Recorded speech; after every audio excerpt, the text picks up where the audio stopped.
Hello, hello, Hello, hello, hello. hello. How are you? Happy Wednesday. Happy hump day. And Juneteenth. Oh, it is. And Juneteenth. Yes, Yes, yes, indeed. yes. You know what? Our at my other job, our New York building, they call it the towers or Mhm. the tower. It was closed, and so it was so quiet today. It was so quiet today. It was just a lovely day at work without people hounding me and getting on my nerves. Phoenix was working, but New York Yeah. was like, no. Yeah, believe it or not, Texas was silent today because I reached out to our association and they're like, "We're closed for the day. It's Juneteenth," and I'd forgotten because, of course, Juneteenth is where Texas is where it got started.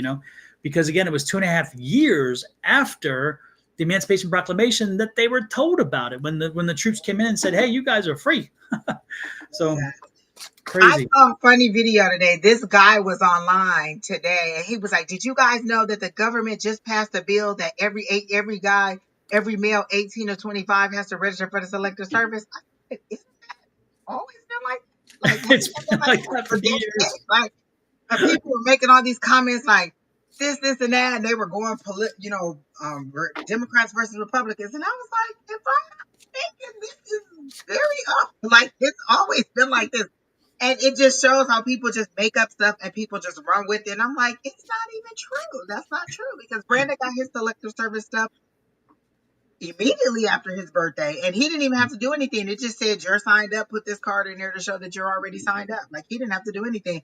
But it just amazes me how much misinformation is out there. And people were just commenting. It was thousands of comments on there about how they thought it was the Democrats, how they thought it was the Republicans, and how they thought it was this. And I was like, Mhm. I need to do a little research because that's not true. Exactly, exactly. If I'm not mistaken, it was under Reagan that they made it mandatory to sign up, and then we of course we haven't had it since the 60s for and the early 70s for selective service. But yeah, I think it was under Reagan that they actually made it mandatory that you sign up at 18, and then they're making it now automatic, so where you don't have to do much to do it, you just do it. So Yeah, it's it's crazy. I automatic don't know. though. It's been like that forever. I remember when I did it. I remember, and I'm not a young puppy, and I remember when during my lifetime is when they instituted that, and they're like, when you turn 18, one of the notices you'll get is time to do it. Yeah. And he didn't do it. And it was like within 30 days you have to do it. And I'm like, "Mm."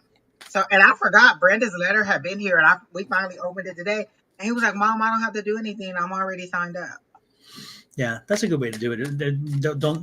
You don't need to take action if you don't have to. They already know who you are. Lord have mercy. They got your social security information. They know when you turn 18. They know when you turn 65. They know when you turn 62. It's like, this is not a surprise. Yeah.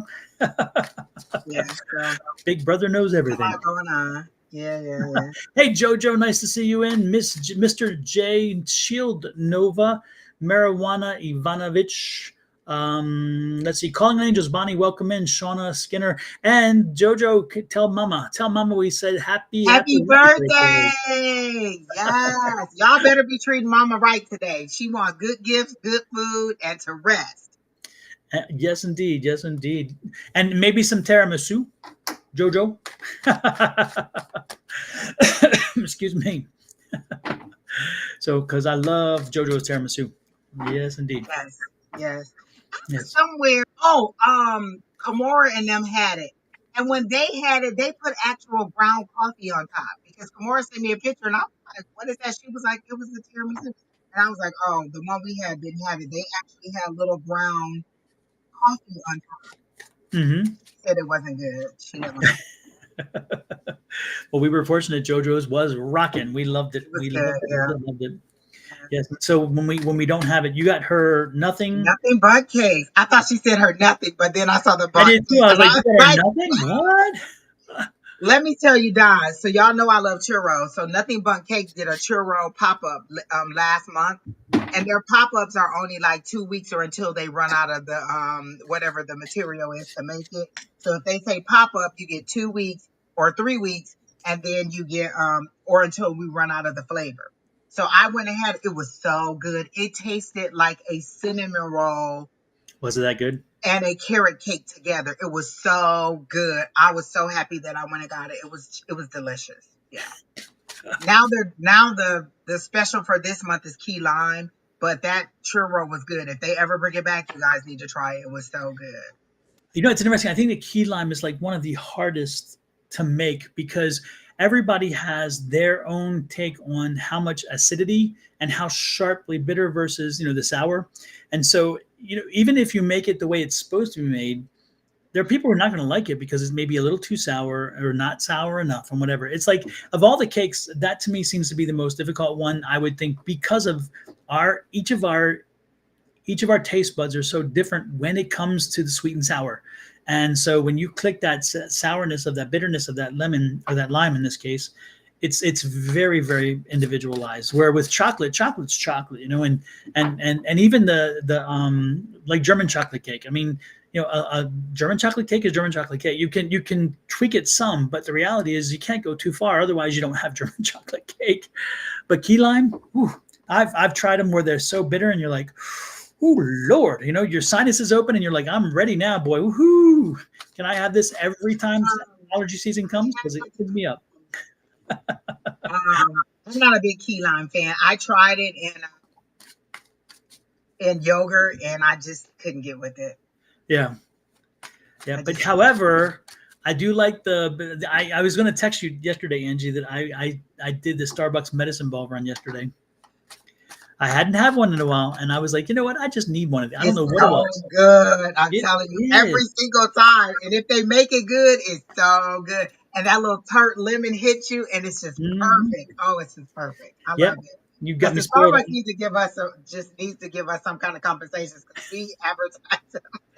Yeah, you got me hooked on that one. I'm telling you, I was like, because I was wanting something very different than the Frappuccinos because they're so sweet now since I've been trying to lose weight and have cut off on some of the sugars and stuff. And so to me, the sugars are more, are more impactful now. And so sometimes it's too much. And so if I used to get the coffee Frappuccino and the mocha Frappuccino, and now I'm like, I get those and I'm like, oh no, I can't. It's so sweet. Yeah. But I'm like, how in the world did I ever drink that before? I mean, it's like, I don't know because it never seemed sweet before. But now it's like my taste buds are like so cognizant of it, and so it's like things are changing with my taste buds, which are kind of good because you know what? If I don't like it, then therefore I'm not drawn to it, and I could use not drinking those because they are full of calories, and and I hit the 50-pound mark. I'm now down 50, which is nice. It's taken a while to get there, but I'm down 50, and that's good. Oh, that's good. Yeah. Let's see. Miss Bonnie said that Florida has the best key lime, so maybe I'll have to go there and try it. Yeah. Hey, Creating Balance. And JoJo said key lime yogurt is good. Oh, no, sir. Oh, I haven't tried that. Maybe I'll try that. So folks, as you all pop in, make sure you pay attention to what is running beside me here, because that is the notice. Those are the ways in which you can adjust. First was Miss Angie's. So if you're not on Miss Angie's YouTube, make sure I'm going to rotate it back again, so you'll see it again eventually. Make sure you go there. And the last one was mine. This one is for Shauna's, and this one is for Miss Bonnie. And this is your love goddess right here. So this morning I was online with her, and I was chatting with her online, and I told her, I told everybody, do the love readings now because we don't want them. Look at that recipe Lillian just put in there for Starbucks. My teeth started hurting when I read it. She said it ain't for weight loss, and it's not. Look at it. It's strawberry refresher with heavy cream, peach juice, 3 scoops of vanilla bean power, and no water. Hello. Yeah, dentist. I need an appointment. I need an appointment desperately. I just got a cavity. Oh my God, that thing. My gosh, that is too sweet, Liliana. She's obese. I couldn't do that. No. Ooh, Lord have mercy. Just looking at it makes my teeth hurt. Jeez, whiz. And then this is Julie's. This is Julie's YouTube page. So make sure we show some love and share these things, and make sure you're attached. Again, if you are on Facebook or any other platform, please pop over. And if you're on my side, please go to Miss Angie's. If you're on her side, please pop over to mine. And this is Miss Angie's one more time, so you guys are cognizant. Additionally, we charge you nothing to be here, and we enjoy doing it. We love this experience. But the one thing we would ask you to do is, if you would not mind, hit that like button and that share button. They work very easily. It's one little tap, nothing special. And then if you are so inclined to do so, again, subscribe. We would appreciate it so very Share, much. let other people know. The more like we love you guys, but you can share the wealth and give us some new people. We like new fresh energy to read, and so we want to help as many people as possible. So share as much as you can. Absolutely, absolutely. And which deck are you using today, Miss Angie? I have the Light Seers Tarot deck, I and forget. then this I finally was able to meet up with uh Sherry Berry, and she brought me this one for my birthday. It's oh wait, you can't see it that well. It's the Black Tarot. Well, I saw that. I've Yeah. never heard of it, and it's really nice. I like it. It's supposed to be like an ancestral connection. So the way that they interpret it is a little bit different than the traditional, but I love it. So Mhm. I'll be using like that one, the Light Seers Tarot, and then I'll probably be using the Modern Witch Tarot also. So I have both of those. Okay. And I will pop up the three different decks over time, pop them up one after another. That was the Light Seers. This is the Modern Witch Tarot that Angie was talking about. Yep, that one too. Yeah. Hmm. And So so, if that is you, the other one that I'll be using tonight. Yeah. and these are great decks, guys. If you want starter, if you want starter, intermediate, doesn't matter. These decks sing. These decks sing to you. And so, if you're learning, these are decks that have so much energy, you'll be happy with them. So, if you want to order them, you just follow the QR codes there, and they'll take you to them. For me And tonight, ironically, the Light Seers is more of the love deck for me. It's the deck that if someone wants a love, or I'm feeling that it's a love reading coming up, that's the one that I use. It's a little bit more um easy on the love. Now this is that feminist one, that Modern Witch, and it mhm. just tells it like it is. And I saw Shauna reading from it, and I love it. I've not changed since she got it. So yeah, Yeah, it's a little bit sassy too. I love it that way. I love it. And then this is one of the two decks I'm using tonight. That's the Tarot of Dreams. And then this one is the Gilded Tarot. And the Gilded Tarot, as most people know, is my I've learned to love this deck so very much. I got it as a used deck and I fell in love with it. And I've even messed it up to the point where I've had to order a new deck. And I did so and gave the other one away, which was kind of nice because again, when I'm done with decks, I tend to want to give them away. I give it forward. I pay it forward. So don't be surprised if when you see me do stuff online on YouTube that you see me pop up and say, we're going to give away a deck and that's like part of the month or whatever. So and that's because again, usually, and I tell you though, it's a used deck. So when you get them, I tell people also to make sure you clear them, cleanse them, clear them, put them through whatever you do to cleanse them, be it selenite, be it in salt, be it setting it out in the moon. It doesn't matter. But again, you want to clear them because you want to make your energy imprinted with the cards. Everybody's energy is very different. And of course, the vibrational levels are very different. So that's important to do that when you're doing that. But most importantly is also, again, just wanting ownership of your energies and making sure that that's what is being conveyed through your tarot decks because we are just a vessel. We are all a vessel only, and the information comes from way above our heads. Exactly. Yes. It was something else I was going to say. And then I saw Radiant Creators. Craig from Radiant Creators is online. So hi, Craig. Hey, Craig. I don't know if you guys saw it, but Craig was the guy who interviewed me yesterday. Was it yesterday? Yes, it was. Right? No, Monday. Monday. He interviewed me on Monday, and it was a wonderful interview. Thanks for having such a great, giving me a great time there, Craig. I appreciate it much. And I put a link to that on the various social media pages, folks. So if you want to, you can go back and see it.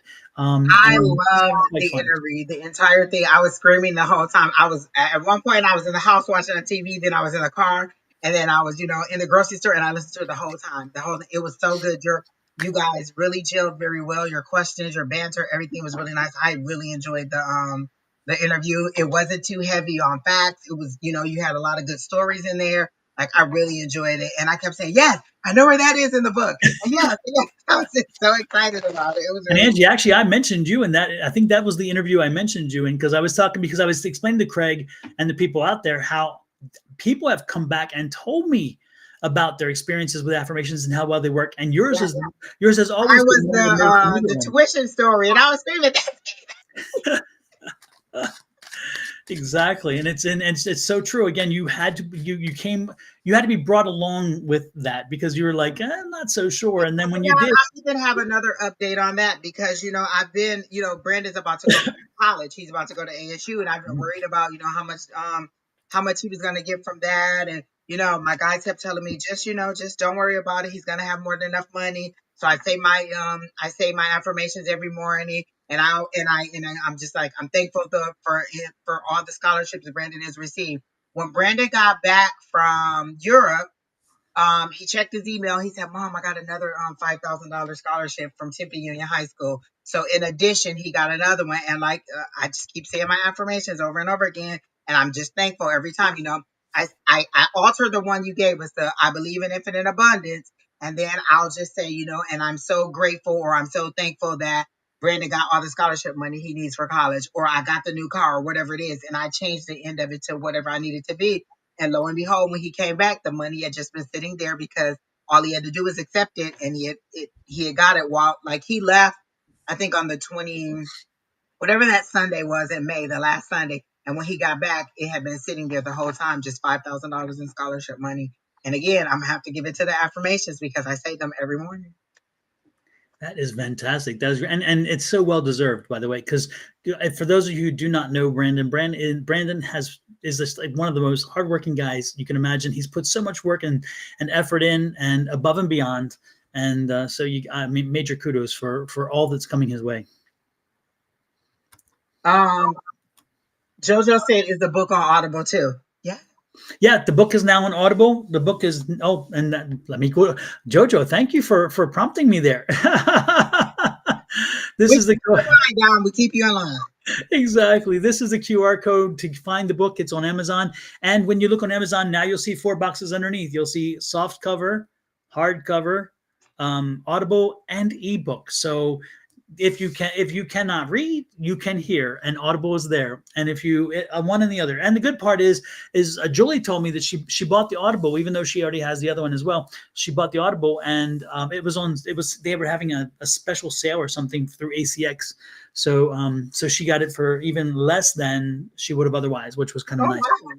Yeah. So and I worked with many voices. I went through many voices to find the right one. And so Dan Levy, who is the guy who read the book for me, I liked his voice very much. And there was a time where I was going to do it myself. I think Angie and I talked about that. I thought, because I was going to say, Don, are you going to do it yourself? But then I thought you were just going to get an AI generated person.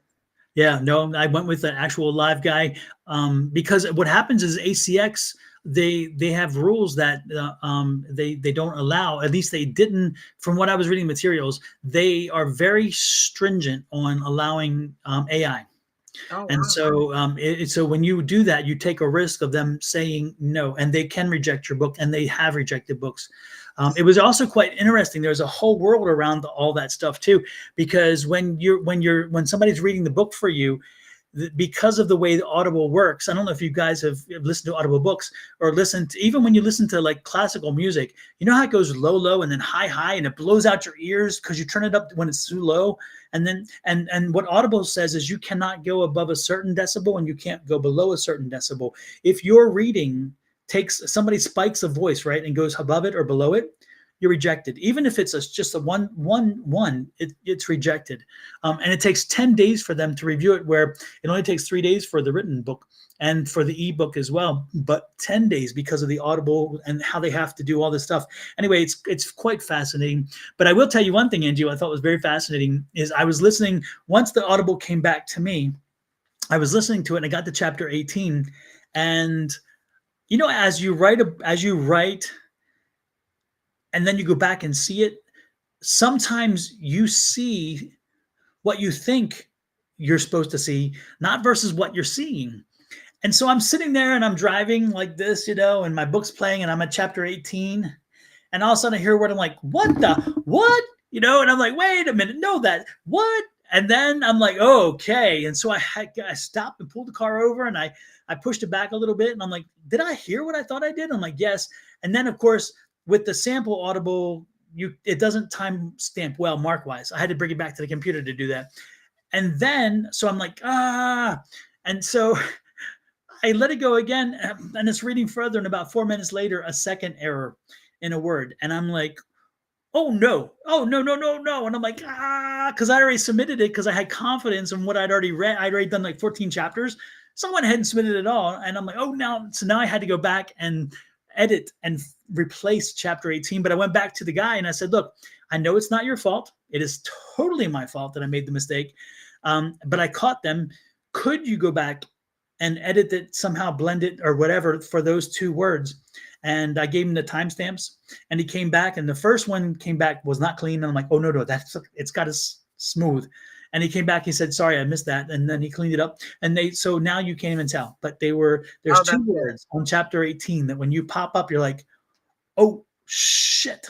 And so now I have to go back and actually reload the paper book because I made the changes in it as well because it was there. And I'm thinking, And nice it's job. so hard because, again, like you said, you hear what you want it to be versus what it really is, what you're Yeah, actually reading. yeah, And even others who read it may not catch it either all the yeah, time yeah. until And it's in and print. it's Then everybody catches it, like, oh, yeah, okay, let me have it. Yeah, yeah. all Well, right and now. the funny part is when you read it, you may even expect that that may be what I intended, but it's something that I knew what I wanted there, and it's like that's not what I wanted. That isn't the conveying my message, and so but I felt wonderful in the sense that I know my book so well that when I heard it, I'm like, no, oh no, no, no, no, and that made me happy because it's like, but there are times where I was listening to the book, and I'm driving, and especially in the very last, in the conclusion, I'm sitting there driving, and I hit the button to play the conclusion, and I start listening to it. I'm like, damn, that's good. Who wrote that? I'm like, wait a minute, that's me. Cause I was so into listening to it. I'm like, this is flowing super well. I'm like, I like the way that's written. Who wrote? I'm like, idiot, you're the one that wrote this. It's like, but I was so into the moment of listening to it as a book. It's like I never, my mind sometimes, for some reason, it was weird. I was just like not in my own head at the moment because I was listening to an audio book and I'm thinking, damn, I have an audio book. Oh my God. So it was kind of cool. What a difference a year makes. Yes, yes, Brian. The readings are indeed free once we get to them. And sorry, I'm kind of rambling a little bit, but I guess that's our cue. that is our cue indeed for me to hush up about the book and get to it. Get her done. We can put these love cards down and get the regular modern witch tarot because we're not, no,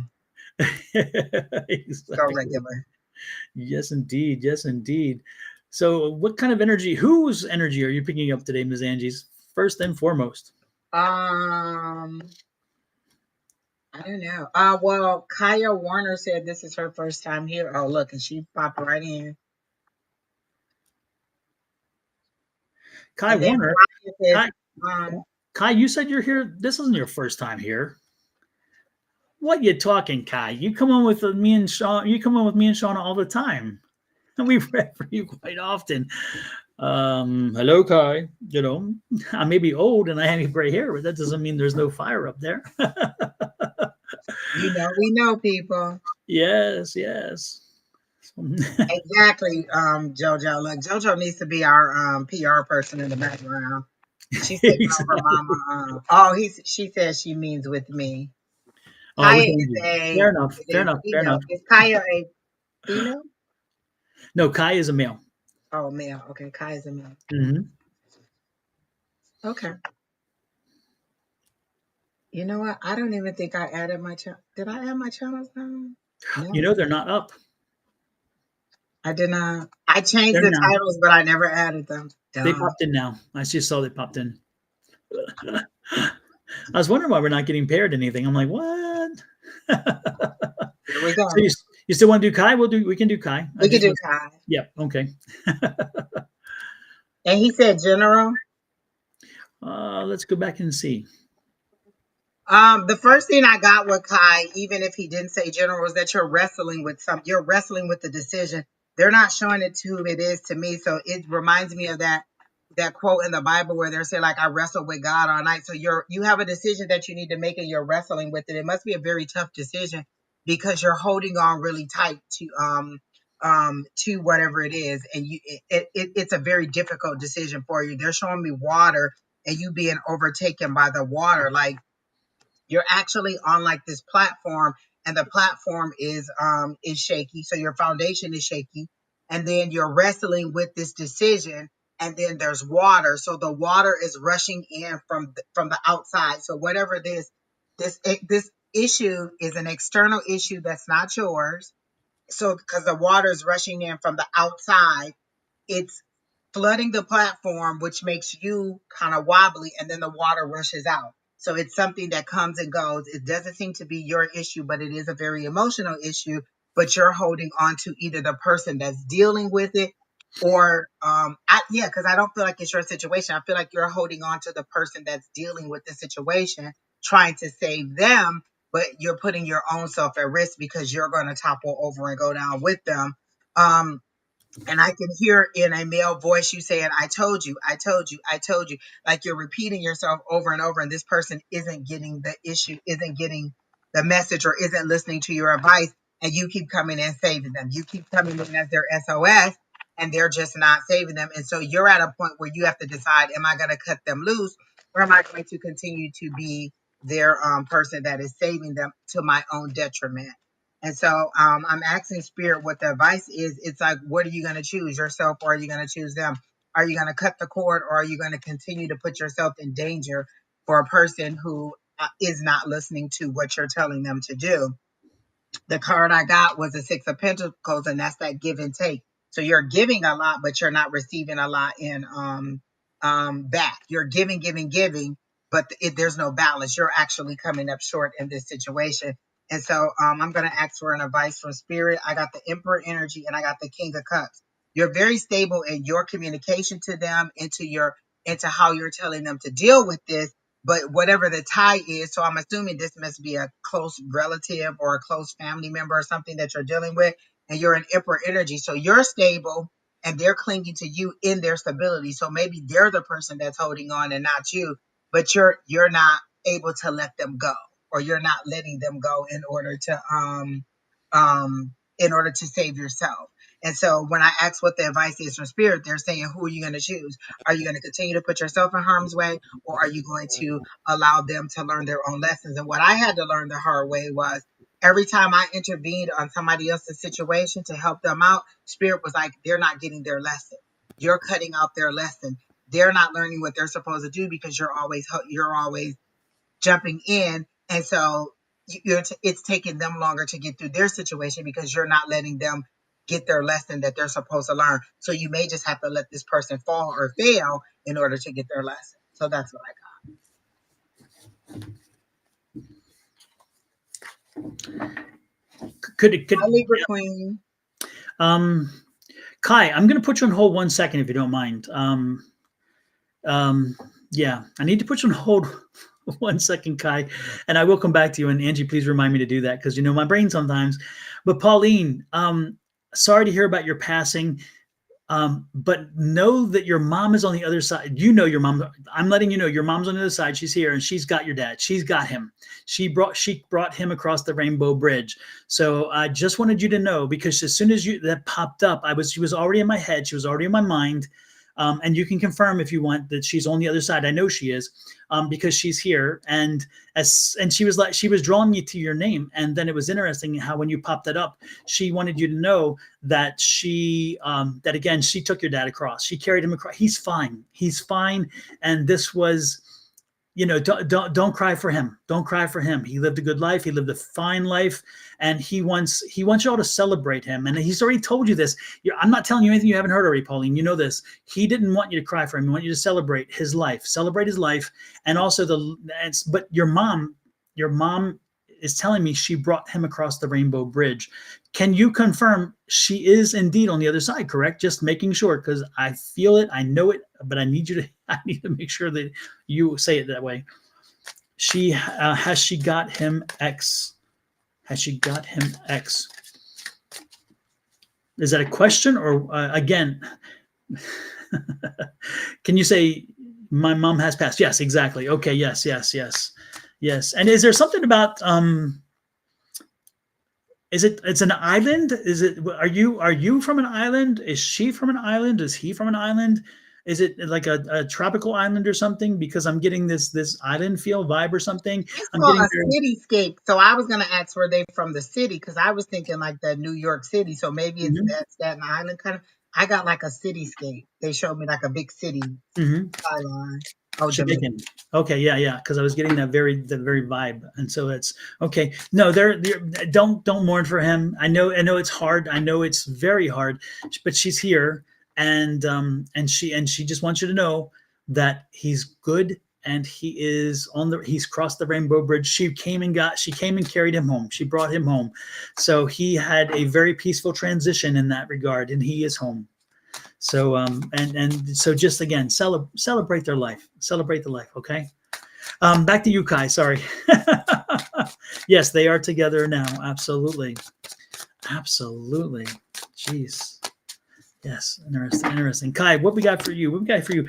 Kai, damn. Kai, you're carrying again, I can't remember now what Angie said. So I'm gonna have to go with what I'm seeing because again, my brain just gone. Anyway, Kai, you need a rest. I mean, you just kind of somehow you gotta slow your brain down. Your brain is just like always going. And so it's like give yourself a rest, give yourself a break.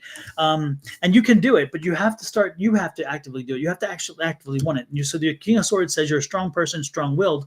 So you have to will it into being, but you have to do that, okay? And then the Six of Pentacles is here, and so the Six of Pentacles is saying, find balance, find the balance. Again, it's like you go all in on one thing and you neglect something else, and you go in on something else and you neglect something else. It's like you can't seem to find the happy balance. So find yourself a happy balance. Make sure that you're taking care of a number of things.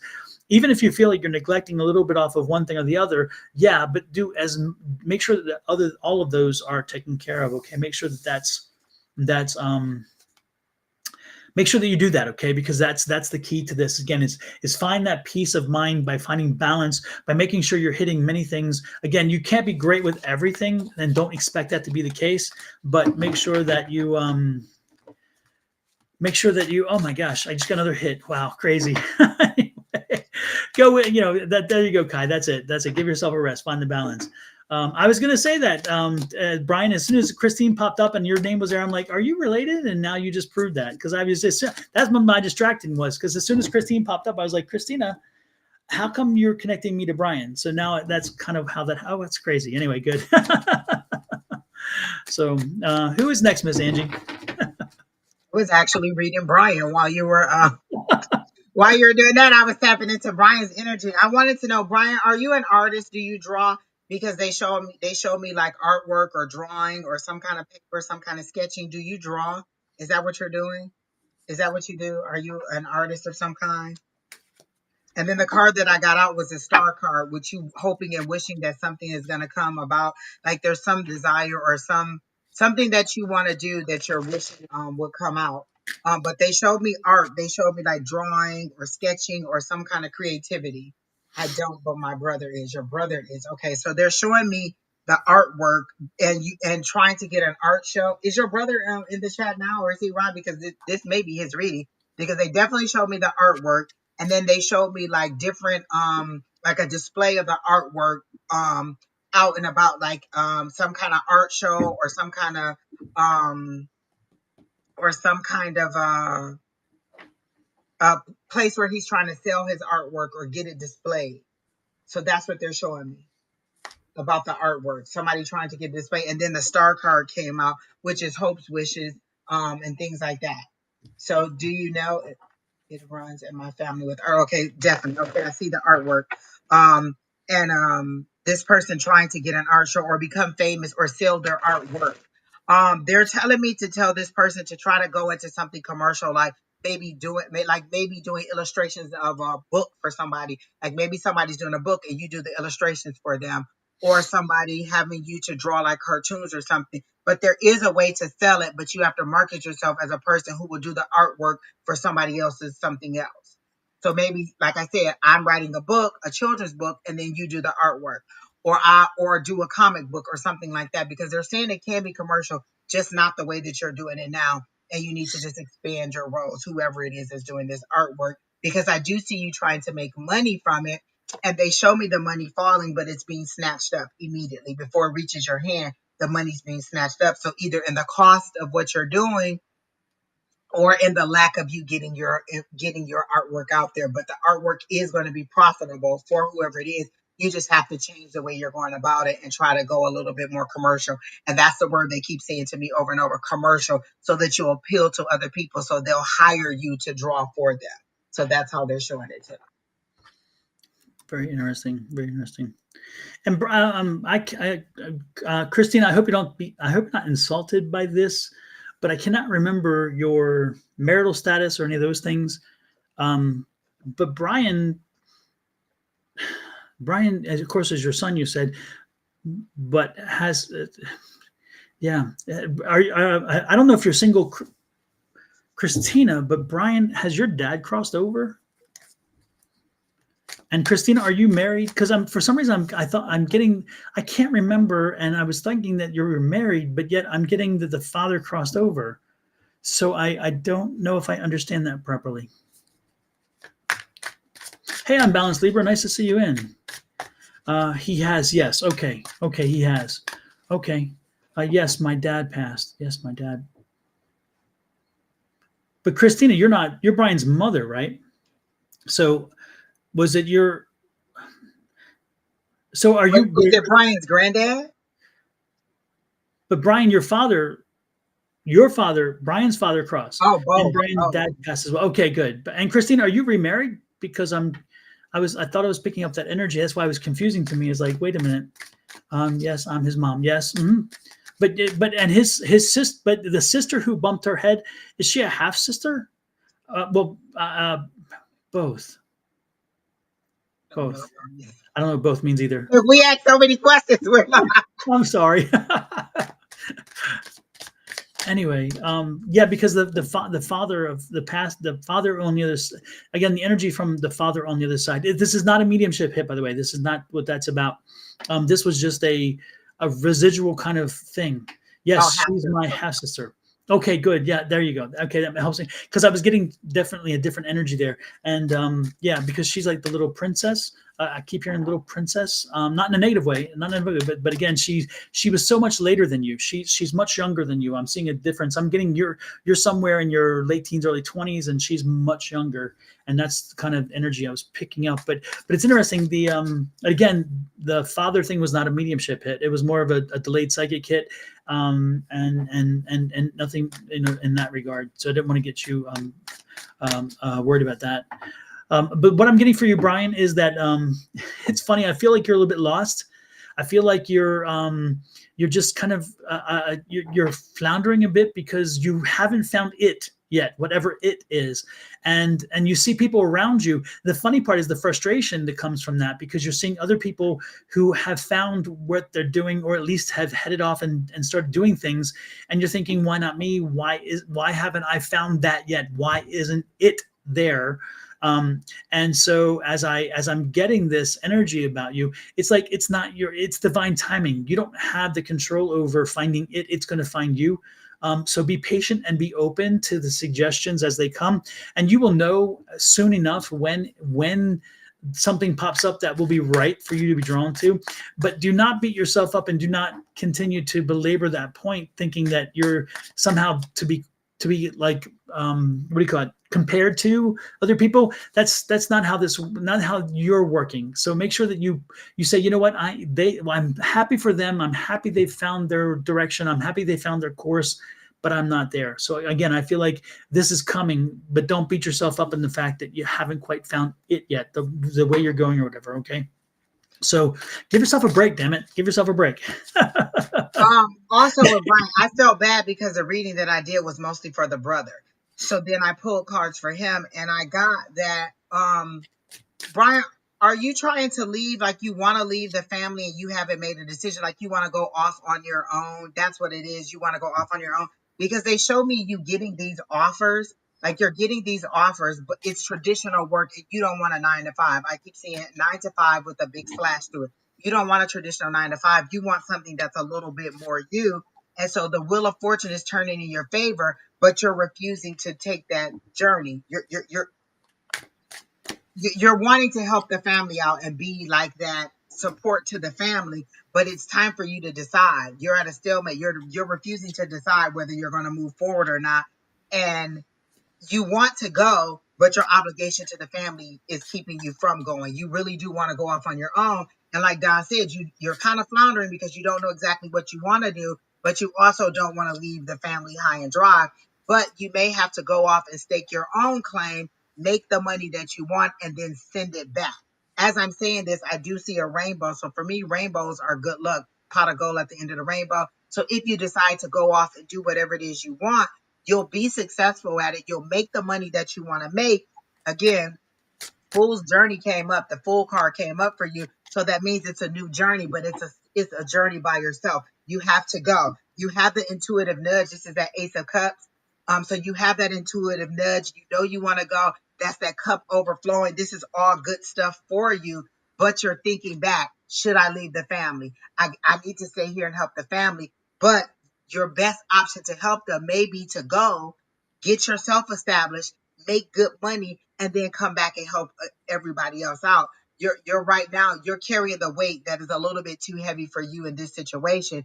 And you really want to go, but you're not leaving because you're obligated to the family, or you're obligating yourself to the family. I'm not sure that the family is, trying to make you stay, but you're conflicted on what you want to do, and you won't go. You won't make the decision. You're just not looking at it. You're refusing to make any decision, and you're refusing to take any offers that are coming your way because you don't want a traditional 9 to 5, but you also don't want to leave and then feel like the family's suffering because you're not there. But you may have to just go off on your own and explore the options that you want to do. You're very adventurous, and you just haven't decided what it is that you want to do. I dare not say the military because that keeps coming up. Like I said, I keep hearing a few good men. So is that something that you're thinking about, or is that something that you're like, no, it's far fetched? But that's the kind of journey you need to go off on your own, where you establish yourself, and then you can help the family out when you come back. So that's how I saw it for you. Absolutely. Absolutely. And I don't, it's interesting because I'm picking up energy. I don't know what Christina has planned, but I'm picking up energy that Christina is probably eventually going to be moving to. I don't think that Walla Walla is going to be where they're going to be She's permanently. been trying to get to Florida. Isn't this the family that's been trying to get to Florida? Is Is this it? that family? It could be. Yeah. My memory doesn't work so well. I'm not much sure. I keep mixing her up with the other family. So it may Mhm. not be this family. Yeah, because there was one from Oh, Texas. you've been thinking about the military? Is that true? Because I keep hearing a few good men for you, Brian. Oh, that's your niece. Okay. Okay. Because you know what? They're all so tightly wound. We get them all mixed up. Okay. I get it. Okay. All right. Okay. Oh, and we have a little visitor. How Oh, you wonderful. want to come to Arizona? Girl, come on to Arizona to this 115. Come on down here. Listen. uh, Everybody else is roasting because they're not used to this heat. We're moving it along very well because we're used to this heat. This is our time of the year. We know nothing but this type of heat, so it doesn't bother us at all. So yeah, you come on down here with us. yeah, and the You were thinking snowbirds are about the calling home. airport. Okay, so that's why I keep hearing a few good men. So try it out and just see if you like it or not. But I do hear that for you. But I think it'll be a way to give you the discipline and establish you the way that you want to. But it's a journey that you would have to take on your own. And you're trying to raise everybody else up with you. And sometimes you can't. It takes longer because you're trying to bring everybody else, and you need to establish yourself. And then you can come back and be an example to other people. My brother did that. He was the first person in our generation of children to go. Like my uncles and them, couple generations ahead of us, had gone to the military, but nobody in our age group had gone. And he went, and then several other people in our family also went. So think about that. Like you could be the catalyst to get everybody else to find it, to find their way. And again, I was the person that moved to Arizona, and then my sisters came after me, and we're scattered all over the U.S., like all the kids that are in our generation. So go ahead and think about that, and just know that you could be that example that everybody else has followed, and then they'll go because you're going. So think about that too. Absolutely, absolutely. So who else are you next drawn to, Miss Angie? There was somebody that kept saying me or something. um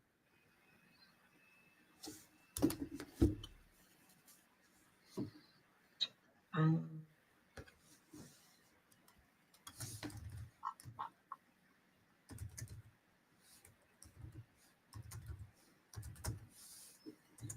oh, Sue Corey. I don't remember that name. We can do that name. Okay. Sue Corey. Okay. She says we'll love a message. I'm assuming it's general. um I immediately saw sunflowers too. So what do sunflowers mean to you? They're showing me sunflowers, and they show me sunflower seeds. Like you seem to be in that part of your life where you're just kind of leisurely enjoying everything and just kind of thinking about retirement, or you're in retirement and you're just kind of looking at flowers out you're kind of just like enjoying the scene around you. You do want to travel, it seems like. I don't feel like you're trying to relocate anywhere, but you do want to travel. And they're showing me sunflower seeds. You're just kind of enjoying life right now. I don't feel like there's anything that is negative happening in your life right now. Like you seem to be um, at a stable place in your life. You're just enjoying things that you're going through. Do you have a granddaughter that is that is around you or that you're longing to see? Because I see a little girl like grandma like tapping on your shoulder and you kind of sitting in a rocking chair on your porch. So do you have a granddaughter? You grew sunflowers. Okay, so they're showing me the sunflowers and you just enjoying the fruits of your labor, like you just enjoying the sunflowers or whatever it was. I think that sunflower harvesting is like so unique. Like I had never thought of it, and then one day I saw a video, and I just went like, "That makes so much sense." Sunflower seeds, sunflowers. You don't have a granddaughter. There's a little girl that they keep showing me that is trying to that is like tapping you on the arm. So, do you have a daughter? There's a little girl, and it's like it's you, and this little girl just keeps tapping you on the arm, trying to get your attention. And then she wants to like bake with you or go in the kitchen with you or something like that. So, do you have a daughter? And maybe this was her as a child, but they're showing me a little girl, blonde hair, little girl, and she's about 6 or 7. No, you don't have a little girl. So who is this little girl? They keep showing me a little girl with blonde hair that is tapping you on the arm, that is trying to get your attention and trying to get you to get up out of the chair and get moving. So it could be it could be you as a little kid, but they're showing me this little girl. She keeps tapping you on the shoulder. She just wants you to get up and go and move and go and do stuff. And you're kind of shooing her away, and she wants you to get up and just move around and go and do stuff. So maybe it's the little girl you, but there's a little girl that is around you that is trying to get you to get up and get moving. Like, don't just sit there and waste away your time. They're saying you really do still have things that you can do. Are you reminiscing about your childhood or things in the past? Because the Six of Pentacles came up. And so that's kind of that balancing of your give and take. But also sometimes it's that thinking back. Or the little girl is what keeps coming up for me, and that is trying to get to you, and is trying to get your attention, and you're shooing her away. So have you just been kind of resting and relaxing, and then you're hopeful to go traveling, but you haven't put the effort in to go traveling? So they're showing me like, okay, let's confirm that. Is it that you want to go traveling and you just haven't made the effort to go traveling?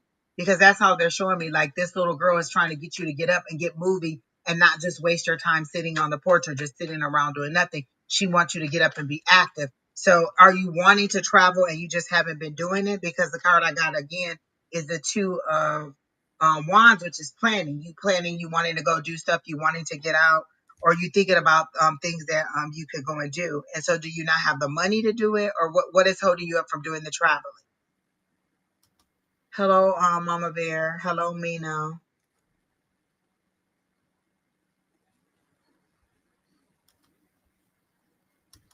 Okay, well, I'm not getting anything else from Sue. That's what I got from her now. Super, super. And this is Sue, right? Sue Curry, yeah. Mm-hmm. Pets. Oh, I don't. Oh, the pets are what's keeping you from going? Oh, okay.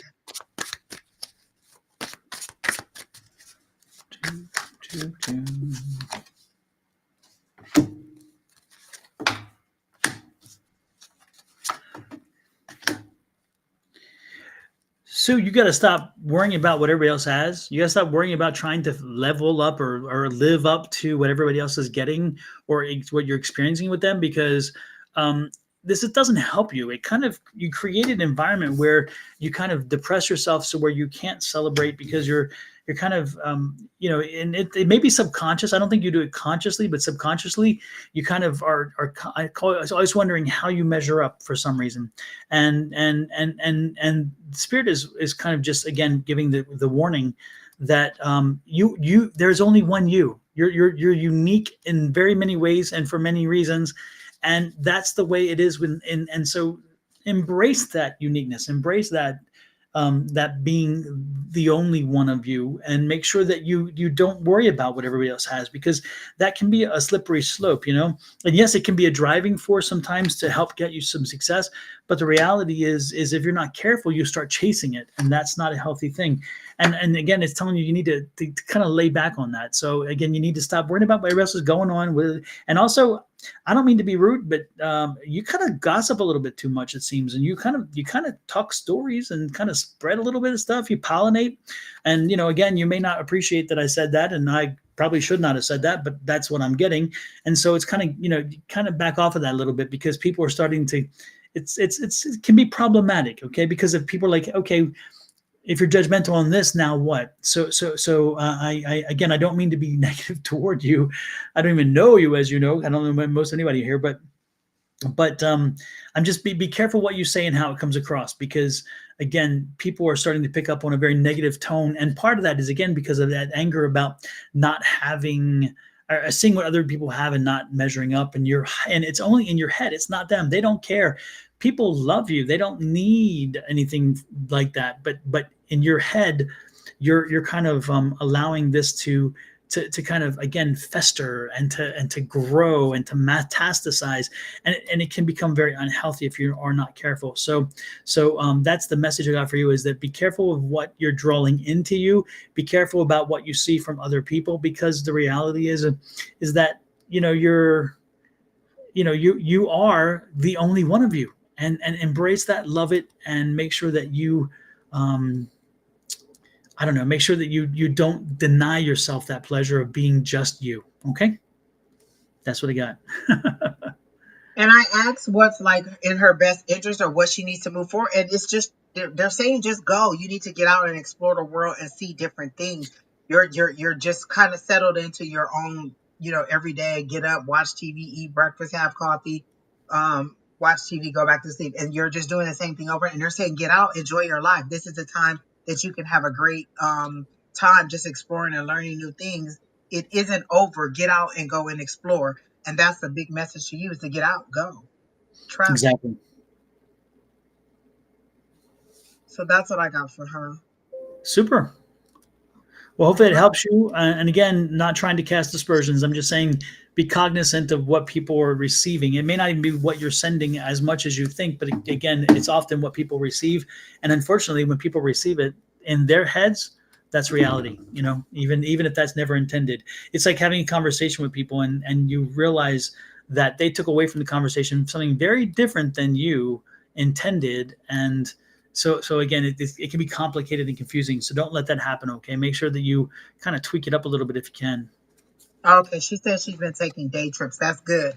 That's good. That's good. So that must have been the little girl you saying, "Hey, get up, let's go, let's go." Because do you live alone? Because you seem to be a little bit like um, not necessarily self-absorbed, but you don't have any concerns about anything else. You're just kind of there.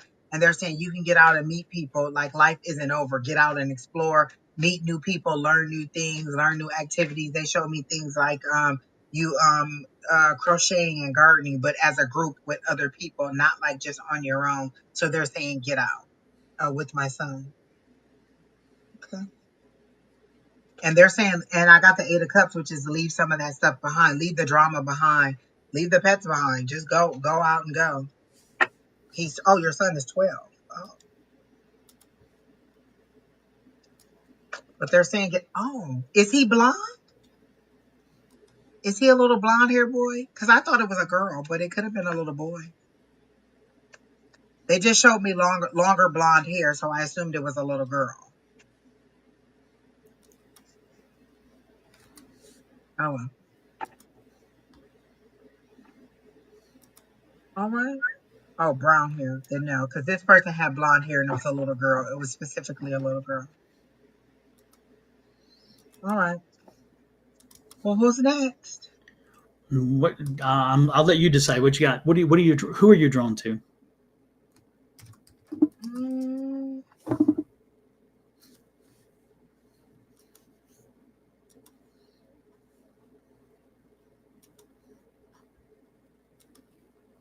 well, the person at the top of the list under Sue is done that person. Melissa Smith, I've never heard.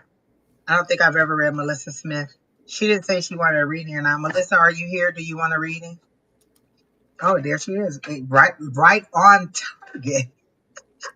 All right, Miss Melissa. Let's see what we have for you. A general reading for Melissa Smith.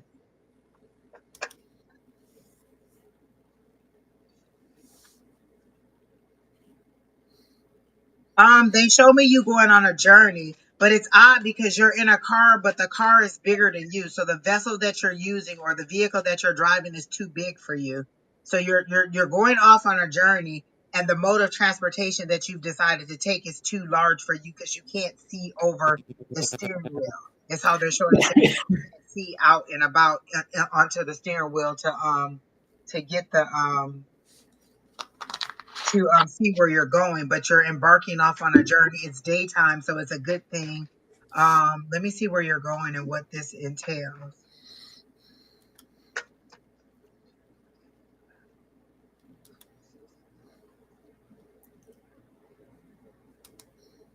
When I ask what is it that they want you to know, I hear it's time to let go. It's time for you to break the ties and just go.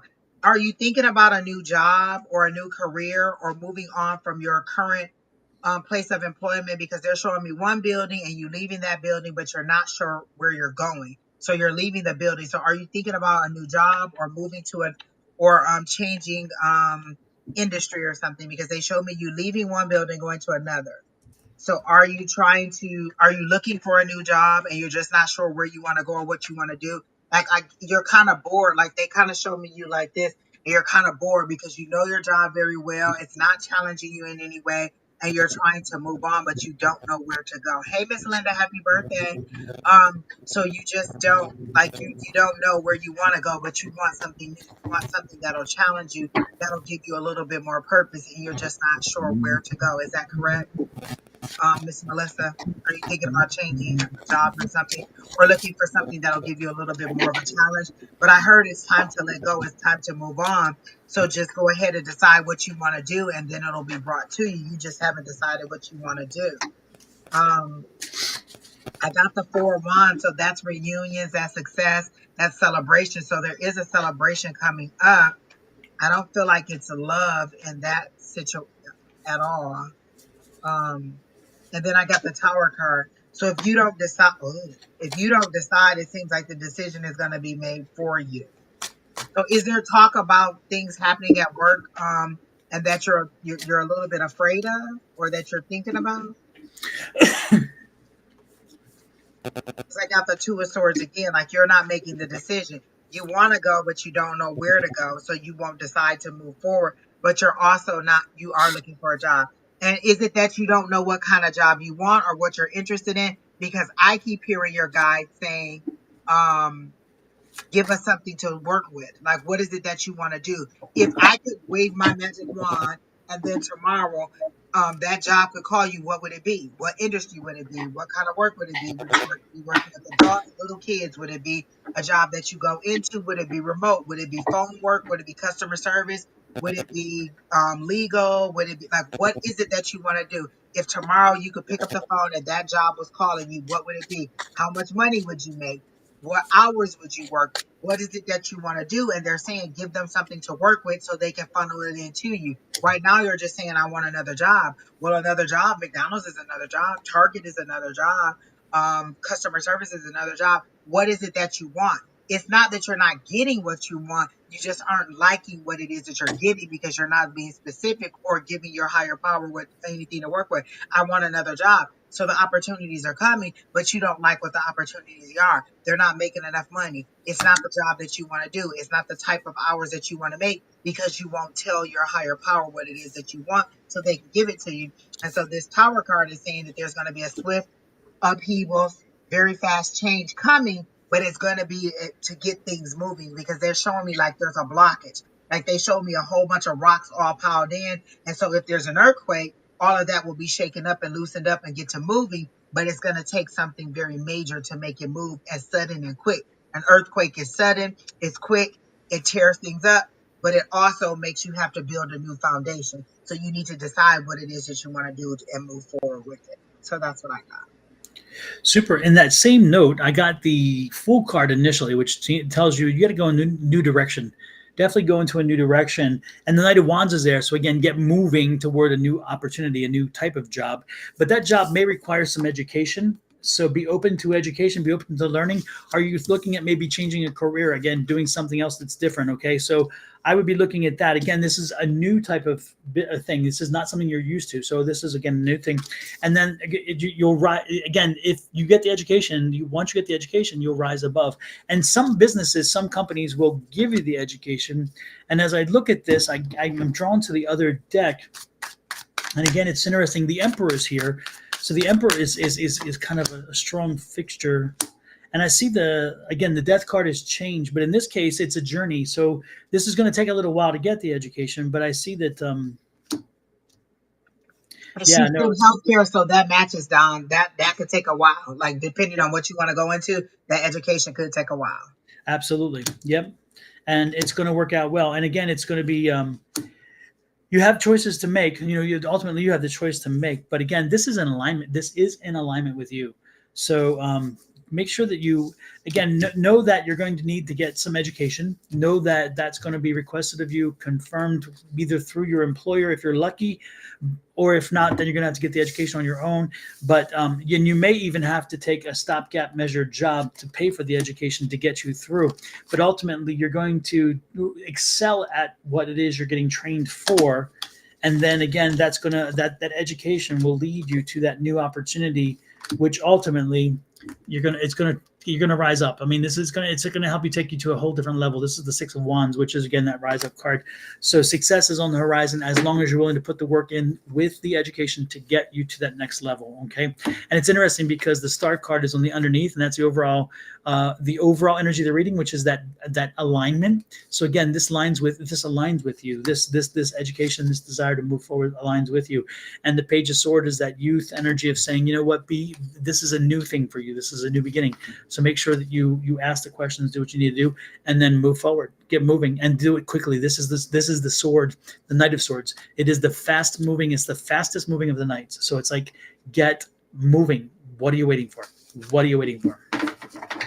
That's what I got for you, Miss Melissa Smith. Mm-hmm. Do, do, do, do. Next, let's see who else is next. Oh, and before we move on, for those of you, including Miss Linda and especially Miss Linda, if you had a birthday last week, this week, or next week, or even today, this one is specifically for you. Happy birthday to ya. Happy birthday. Happy birthday to ya. Happy birthday. All right. Yeah.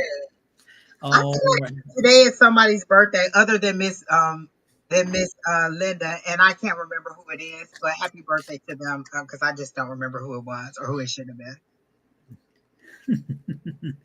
Absolutely. Let me see here who I am drawn to quickly. Happy birthday to you. There's Hey. a Dimitri Mason in there. I've never heard that. Let's go with that one. Let me find it. Uh, Oh, last name Claire. We've read. I don't have anything new for you because I know we've read you a couple of times, Miss Claire. So I don't have anything else new for you.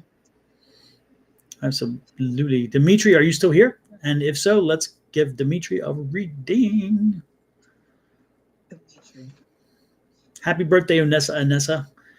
Miss 610, June 10th. And I hope I'm not mixing Dimitri up with my cousin Dimitri because I immediately got this very um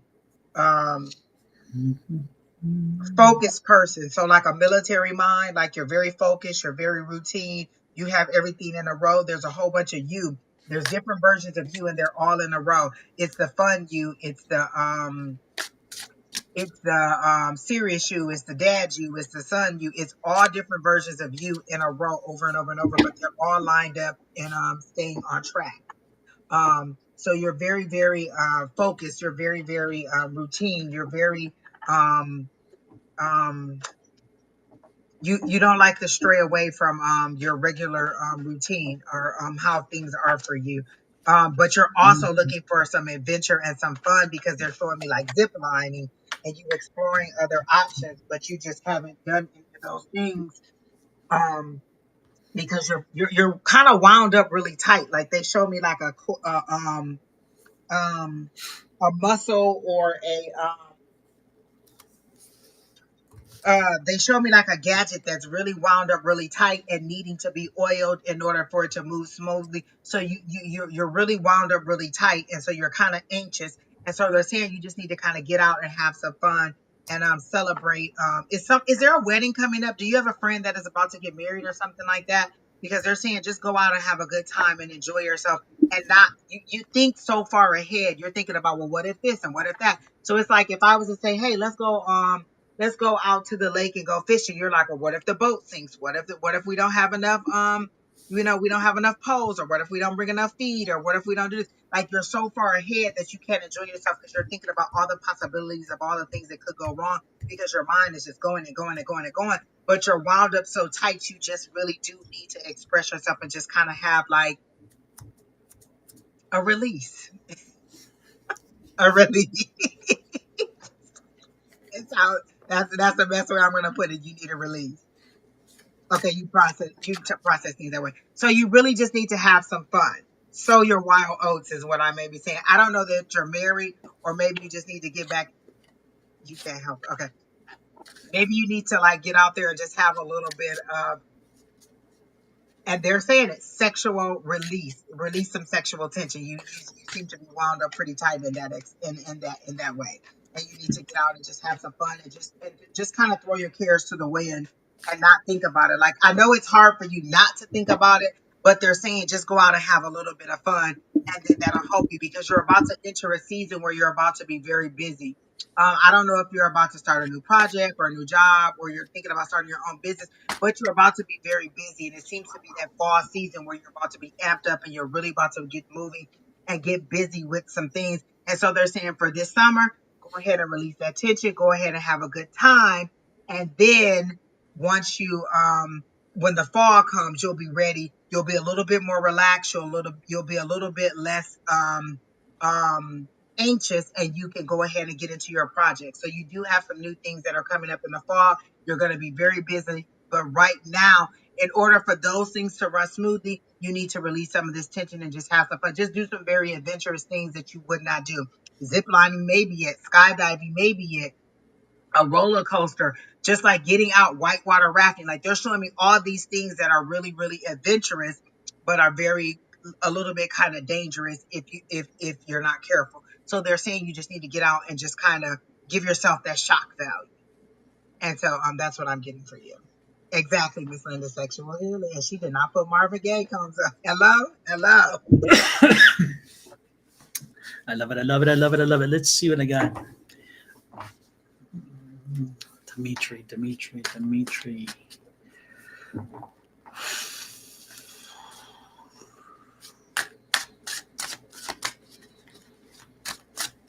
can you confirm to me, Dimitri, that you don't have kids or that you want kids? Because they showed me little mini yous, but I don't feel like you have kids, but you want kids. And you're overthinking that too, like what your wife should be like and what your spot and this and that. So are you really do you have children for one? And do you want children for two?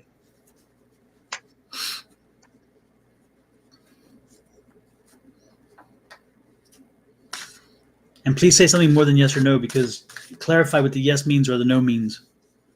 Exactly. Fine, you can go ahead while we're ready. Oh, he has two girls, but you want another. Okay. Because I see another one. You want a little boy because it's a little you. Did you want three boys? Because I feel like you wanted three boys because there's three little yous. You wanted three boys.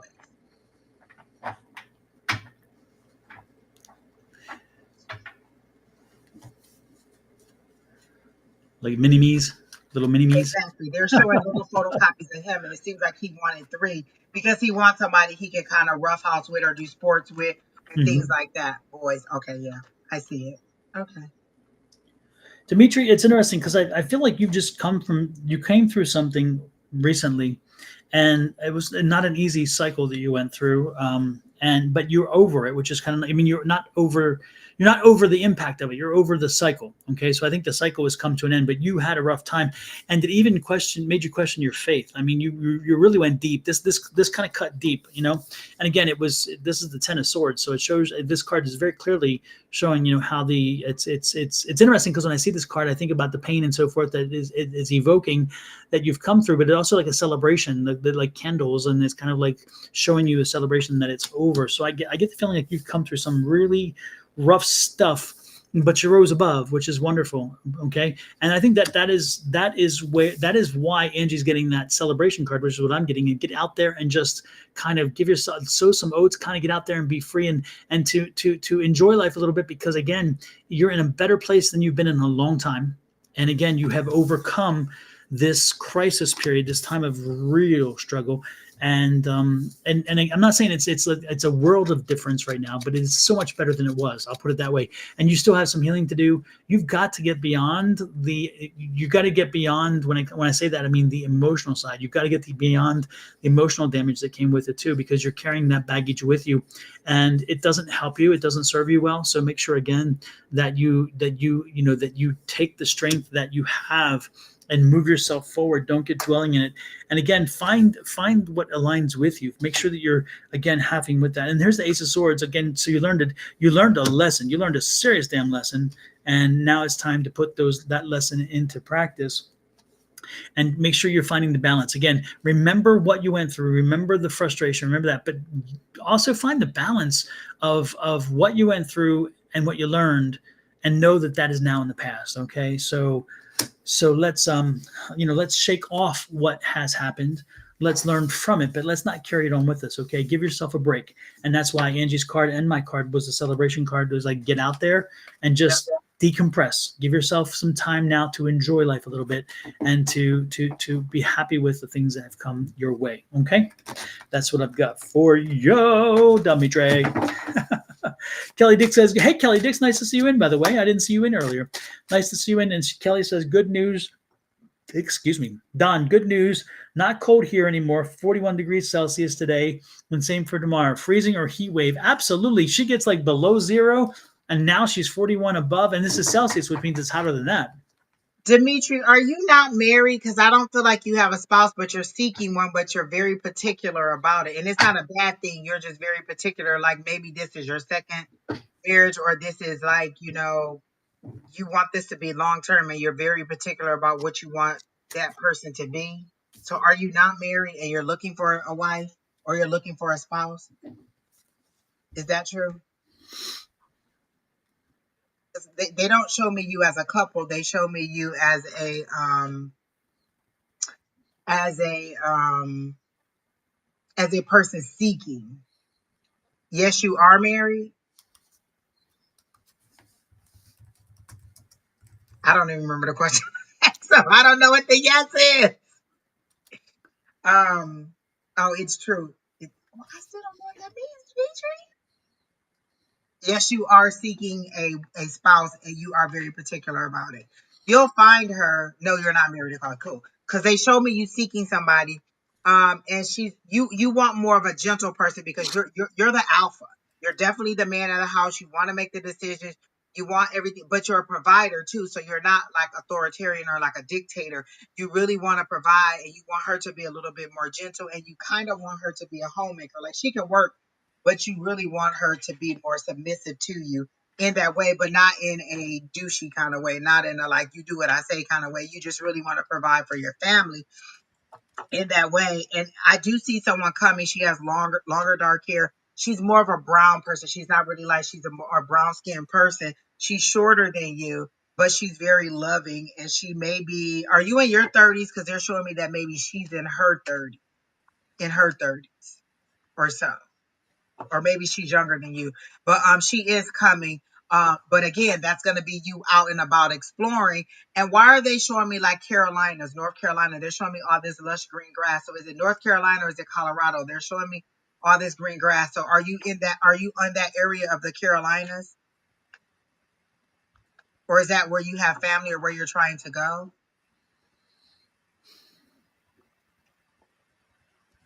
Dimitri, I know you can type faster than this. Snap, snap, snap. Either way, she's coming. She's a little bit shorter than you. I feel like she's in her 30s. She has long, dark hair. You're into natural hair too.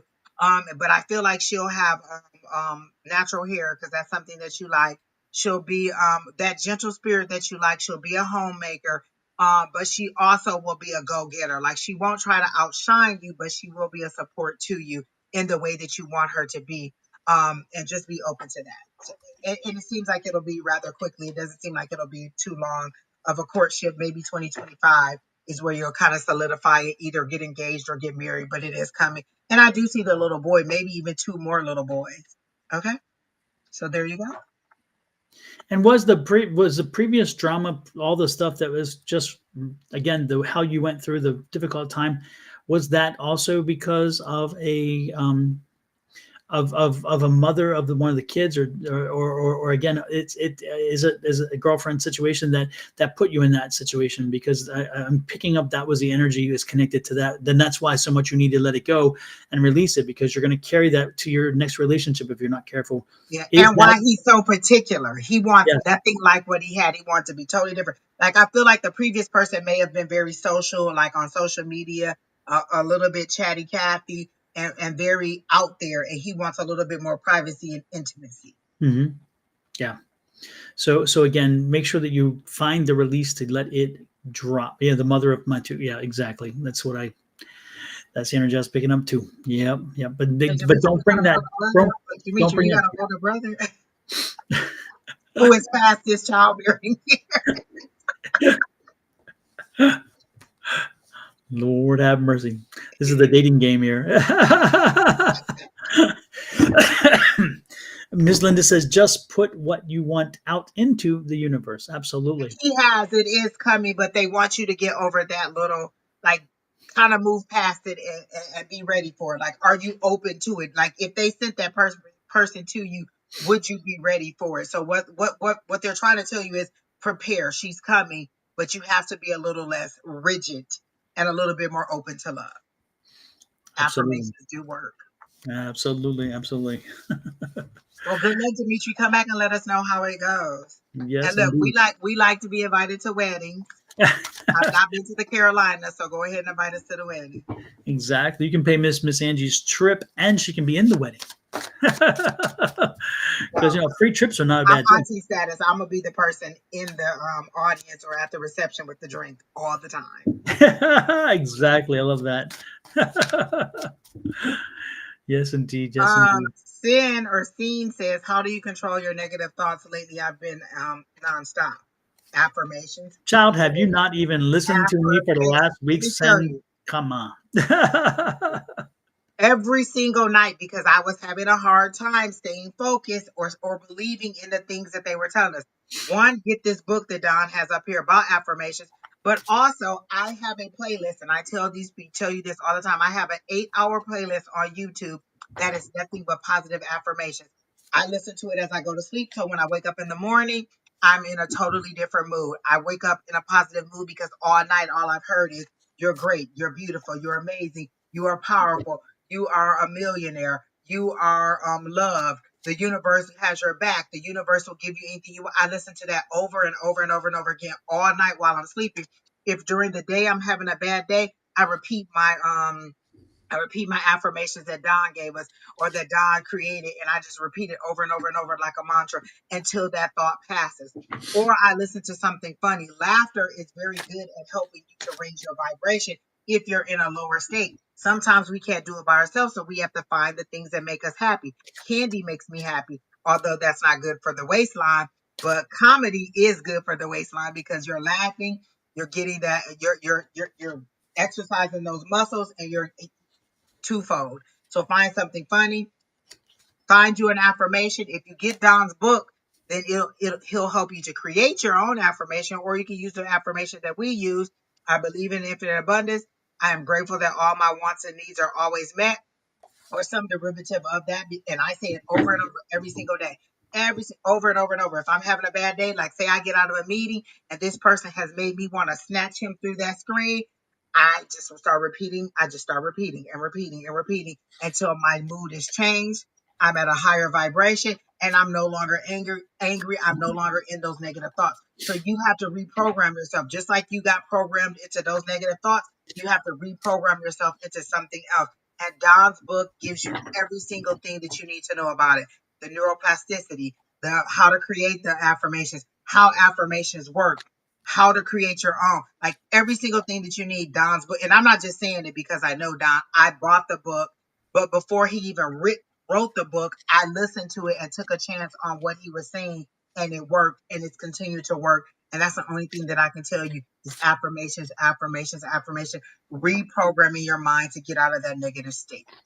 Thank you, Angie. I appreciate that. And she is right. And the more important thing about it is that when you start using them again, and you use the neuroplasticity, put to use that neuroplasticity that is naturally in our brains, we are instinctively drawn to the negative. It is historically proven, and there's a study in the book that talks about how there is a study that proves we are wired to be negative initially. Our first response is fight or flight. It's a protective mechanism to be negative and fight or flight. We have to retrain our brain to then start thinking positive, and it takes a while because even as you train the brain for a while, you instinctively have to fight that urge. But over time, the urge goes away because you've then rewired your brain. So the book is a definitely good start. And the other thing to remember about again what you're saying is that it starts within you. It's amazing how we have all these people who want to take a pill. They want to go have some sit on a psychiatrist's couch. They want to have a system, a magic system that's going to help them. They pay this money. They look outside of themselves. But I tell people over and over again, no matter what you do outside of yourself, if you're not ready internally, if you're not ready to receive, if you're not ready to do the work internally, then everything that's done outside will go to waste. It's like going on a diet. I'm going to go on a diet. I'm going to buy this book. I'm going to go read keto. I'm going to go keto. And you buy all this food, and then you get home and you're not ready, so you still cheat on the diet, and the diet doesn't work, and then you get frustrated. You weren't ready. Again, you have to get yourself aligned first. Okay. So remember and think about it. The diet is just one thing. I mean, there are many things that we start off and we want a career, and we're like, we're going to start doing this. And then we realize that's not meant for us because we weren't ready for that.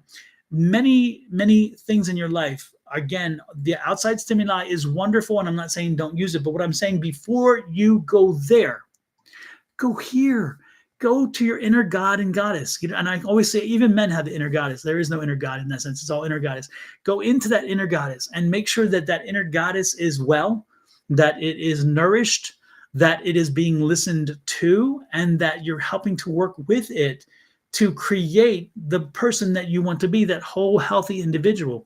And in knowing your inner goddess, which is again how this book will tap you into inner goddess, when knowing that power within, then you tell the universe what it is you want from it, and you send your energy, our energy field around us, you send that energy out and it comes back. So Dimitri, no matter what I'm sorry? Scene, S-E-N, it's that guy, Scene. Oh, Sen, I'm sorry. I'm back on Dimitri. Sen, no matter what you do or think, make sure that you start inside. And when you start this journey inside, that whatever you do otherwise will be definitely more apt to work. But you may find you don't need anything other because you did your work first. Okay. Scene, I do have a question. You're around there because I asked what's for your highest and greatest good, and they showed me you being broken over and over and over and over again. They showed me you like is it Pinocchio, like the little doll thing, and you're being broken over and over again. Your leg is broken, your arm is broken, but you're being broken over and over and over again. But it's the crowd of people that you hang with. You need to release yourself from the group of people that you're with. Your group of people can either be a cage or it can be people that can elevate you. And you seem to be with a group of people who like, and I don't, and this is how they show it to me. So I'm not judging you. Are you a person that has had a little bit of a troubled past and you're trying to get over that, but you can't escape all the things of your past? So it's harder and harder for you to pull yourself out because of the things of your past, and people keep judging you for your past. And so if you come in and say, you know what, oh, I've started meditating, they're gonna be like, oh, you think you're Buddha now? So it's your circle of friends. Either they're going to support you or they're going to keep you down. They're going to press you down. So I feel like your circle isn't one that is supportive of change. They want to keep you where they are because then we're all the same. You want a group of people who want you to elevate so that they can have something to strive for. So you need to change your circle of friends, or maybe just even isolate yourself and get away from that group until you can reprogram yourself and start to do something different. Because I get the feeling that your circle isn't very supportive of change or of you becoming a new enlightened person. And so you're going to have to change your circle a little bit in order to try to get moving forward. Because I see it, it's a very deep struggle, and it feels like you've been told over and over and over and over again that you weren't like, negativity has been programmed to you over and over and over and over again. People, I told you it wasn't going to work. I told you weren't going to make it. I told you couldn't. I told you I could, you could. And you need to reprogram that. And it's not going to happen overnight. As many years as you've had the negative, you're going to need something to reprogram that positive, and it's going to be over and over and over again. As much as I've done the affirmations, I still have to actively work at it working for me. So it's not going to be like, oh, you try it out on Wednesday and then on Thursday you're a new enlightened person and you never have any more ups and downs. You're going to continuously have ebbs and flows because you're continually growing. So every time you reach a new level, you got to figure out a new affirmation or a new way to keep yourself rising up to the top. So the first thing you need to do is change your circle of friends or the people that are around you and find some more supportive people that'll help you out. So Yes. that's what I'm getting for you. I hope that helps. You stopped commenting, but I hope that really helps you out. Mm. And somebody asked, who is this answer for? And and though this was meant specifically to send, because he asked the question and responding, quite often when people come into these energies, they're drawn for the same reasons or they have the same questions. And so there are often times where the answers fit more than one person, and they are specific enough so where they do actually fit more than one person, because quite often it's like there's a certain energy it tends to happen, and you have 4 or 5 people come in with the same kind of issue. It's just all in one night, and then we'll not have that same issue for a long time to come. It's very strange how that happens, but because of that energy that draws you in, because you're open to your own energy, that the energy draws you to come to the live. And then when you're watching, you're like, wait a minute, it's like you're talking to me. We are talking to you. You were drawn here for a specific reason, and that is because you needed to hear the message that was, even if it wasn't intended specifically for you, you were drawn here to hear that message. And he So said he's paid all that money for drugs and stuff. And really, it's really just reprogramming your mind without all the medication, because usually the medication just kind of subdues you, kind of keeps you from feeling the emotions. You need to ride out the emotions and let them go ahead and go through, and stop trying to push them down and pack them away. Go ahead and let them go through. For one, it gives you a baseline of where your emotions are. Where is my baseline? Where's my normal controlled environment of emotions? Where's my normal happy? Where's my normal peace? Where's my normal tranquility? So when I'm off, I know, oh, I'm a little bit too aggressive. I'm a little bit too emotional. I'm a little bit too sad. I'm a little bit too depressed. So you need to find your baseline so you know where you should be, and then you can adjust when you're higher or lower. Okay, I'm a little bit aggressive today. I need to bring it down a little bit. So let me figure out how I can get out of this aggressive or this angry mode. I'm a little bit too sad. How do I raise my vibration? Because usually when I'm aggressive, it's a little bit too much ego. A little bit too much ego. And when I'm sad, it's a little bit too emotion. So I have to find that harmony, that spot in the middle. And sometimes, and I'm not saying to stop taking your medications by all means, but I'm saying sometimes it just kind of takes all your feeling away and you're not feeling anything. So you need to find out where your baseline is so that you can adjust based on what you're going through in your situation. But again, they're really showing me your first thing is to find a different circle of friends, or just kind of pull back a little bit, find out who you are or your center, and then move forward. And then if they don't accept you, then you just move on. Sometimes we outgrow people. You don't have to be friends with the same person forever. Sometimes we outgrow people, and you need to find people who will make you want to strive for more. Like Don is a person who makes you want to strive for more. He's taught me a lot about business. He's helped me, to be more focused on business versus just get the money, get the money, get the money, or even on lack. Like before I met Don, I probably was very much focused on lack. I never have enough. I never have enough. And then talking to Don, it's like, oh, okay, well, I can strive for more. Maybe I should open a business. And then these are things. So you want somebody who wants to pull you up and not just keep telling you it's not going to work. So change your circle of friends is the first thing that they're telling me to tell you. So that's what I got for you. And I hope that helps you out. And everybody else who's saying that it is since you were 11. I mean, a lot changes since you were 11, and you may need to just find people. And you don't have to completely drop them. You could just find somebody else who helped you to strive for more, and then maybe they'll follow suit. Because sometimes when you find somebody else and you're the change, if you're all going to stay the same thing, then we're all just going to be content with being the same thing, complaining all the time. But if one of you decide, hey, there's more out there, let me explore it, then maybe everybody else will say, well, heck, if he could do it, I could do it. And then the next person, the next person. So you could be the Exactly. catalyst or the example for everybody else to move Yep. forward. So think about you being the change for everybody else. I'm Yep. not saying drop all of them, but kind of pull back, find yourself, and then maybe they'll follow suit. And if they don't, then you just kind of move on, or you deal with them how they are. They're friends that I only deal with on certain occasions for certain things. And there's certain friends that I could like. You got to have a variety of people in your life that you can go to for different things, or who you can bounce things off of. And if we're all thinking lack, then we're all going to stay in lack. You need somebody to teach you to strive for more, to seek more, or to look at things from a different perspective. Exactly, Miss Linda. Sometimes people grow apart, and it's not always a bad reason. You just need to strive for more. And maybe they're not ready for that striving, but maybe you're the person who needs to be the example for them to strive for better. Absolutely. Again, you can be the change agent for your whole group. Amazing. Think about how you can, when you watch them and you see some of the things they're going through, the trials and tribulations, and you know that they don't have to necessarily go down that route, but that's the choices they make. And you can, how maybe with this and with your like eye opening, that you also can say, man, you know what? Yeah, I can help you, and just if anything, show them the way by doing it. And as you do it, they'll mirror it, because again, as often in our groups, we do mirror each other in that sense. And so if they see you taking a more positive, more inspirational tone, they may do the same. So again, give them the benefit of the doubt that they can and will adjust if they see it. If they see it and they like what they see, they will mirror it.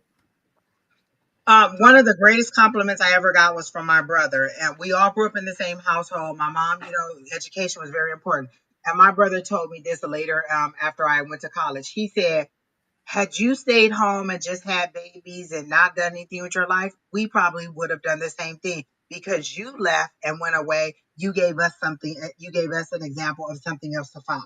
Like, you went away. So we thought, oh, well, she's going to college. We can go to college.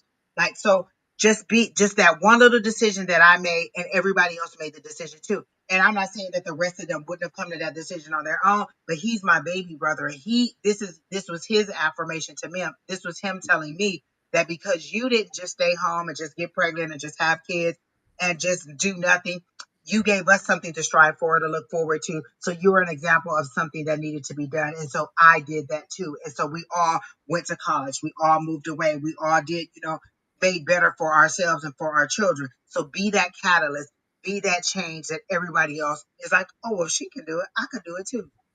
A ripple effect. Exactly, Michelle. Yep. Yeah. Which is in the book. Exactly. Get the book. First thing, get the book. Very easy read. About 100 pages, not very hard. It's not overly technical. You'll definitely love it. It's a quick read. You just go through it, boom, boom, boom. You could bookmark chapters, skip back and forth to find things that are very important to you. And I'm not just saying this because I know, Don, the book really, really does help you. Definitely, definitely. And the good thing is interesting is what I've found as I've talked to people and discussed the book with them. What I've found fascinating is everybody reads it differently, which I never thought about. I always think, you read a book from beginning to end. No, you don't. It's interesting. There's people who have health issues, right? And so they want to go right to 13. They want to go right to chapter 13 and understand how they can help themselves in the healing process, how they can help the doctors, how they can help their team to do better for themselves. There's people who are very negative and need the neuroplasticity, and they go to chapter 14 because they're like, that's the change I need. You know, That's my so it's chapter. That's yep, my chapter. And yep, it's the science of it. Some yes. people need proof. You know how you've ever done a reading, you can tell they're just looking at you. Let me see if she really know anything. That chapter is the proof. That right there is the proof, the scientific proof for me. And that's the one thing about this book, and not to trumpet my own horn, but when I first started trying to find information about affirmations, you could not find any writers who went into the science of it. They all were just talking about, I feel this, you need to feel this, we all feel this. It's all about feelings, and it's nice to be in your feelings. But you know what? I have a science background. I also have a legal background because I'm an attorney as well as in the engineering field. So I come from two very different backgrounds who said, show me the money. I want the receipts. And so I did the research, and I brought that research to everybody because I thought, you know, there are a lot more people out there these days, especially, who want to see the proof. And so that's the one thing about this book that you will not find in any other book.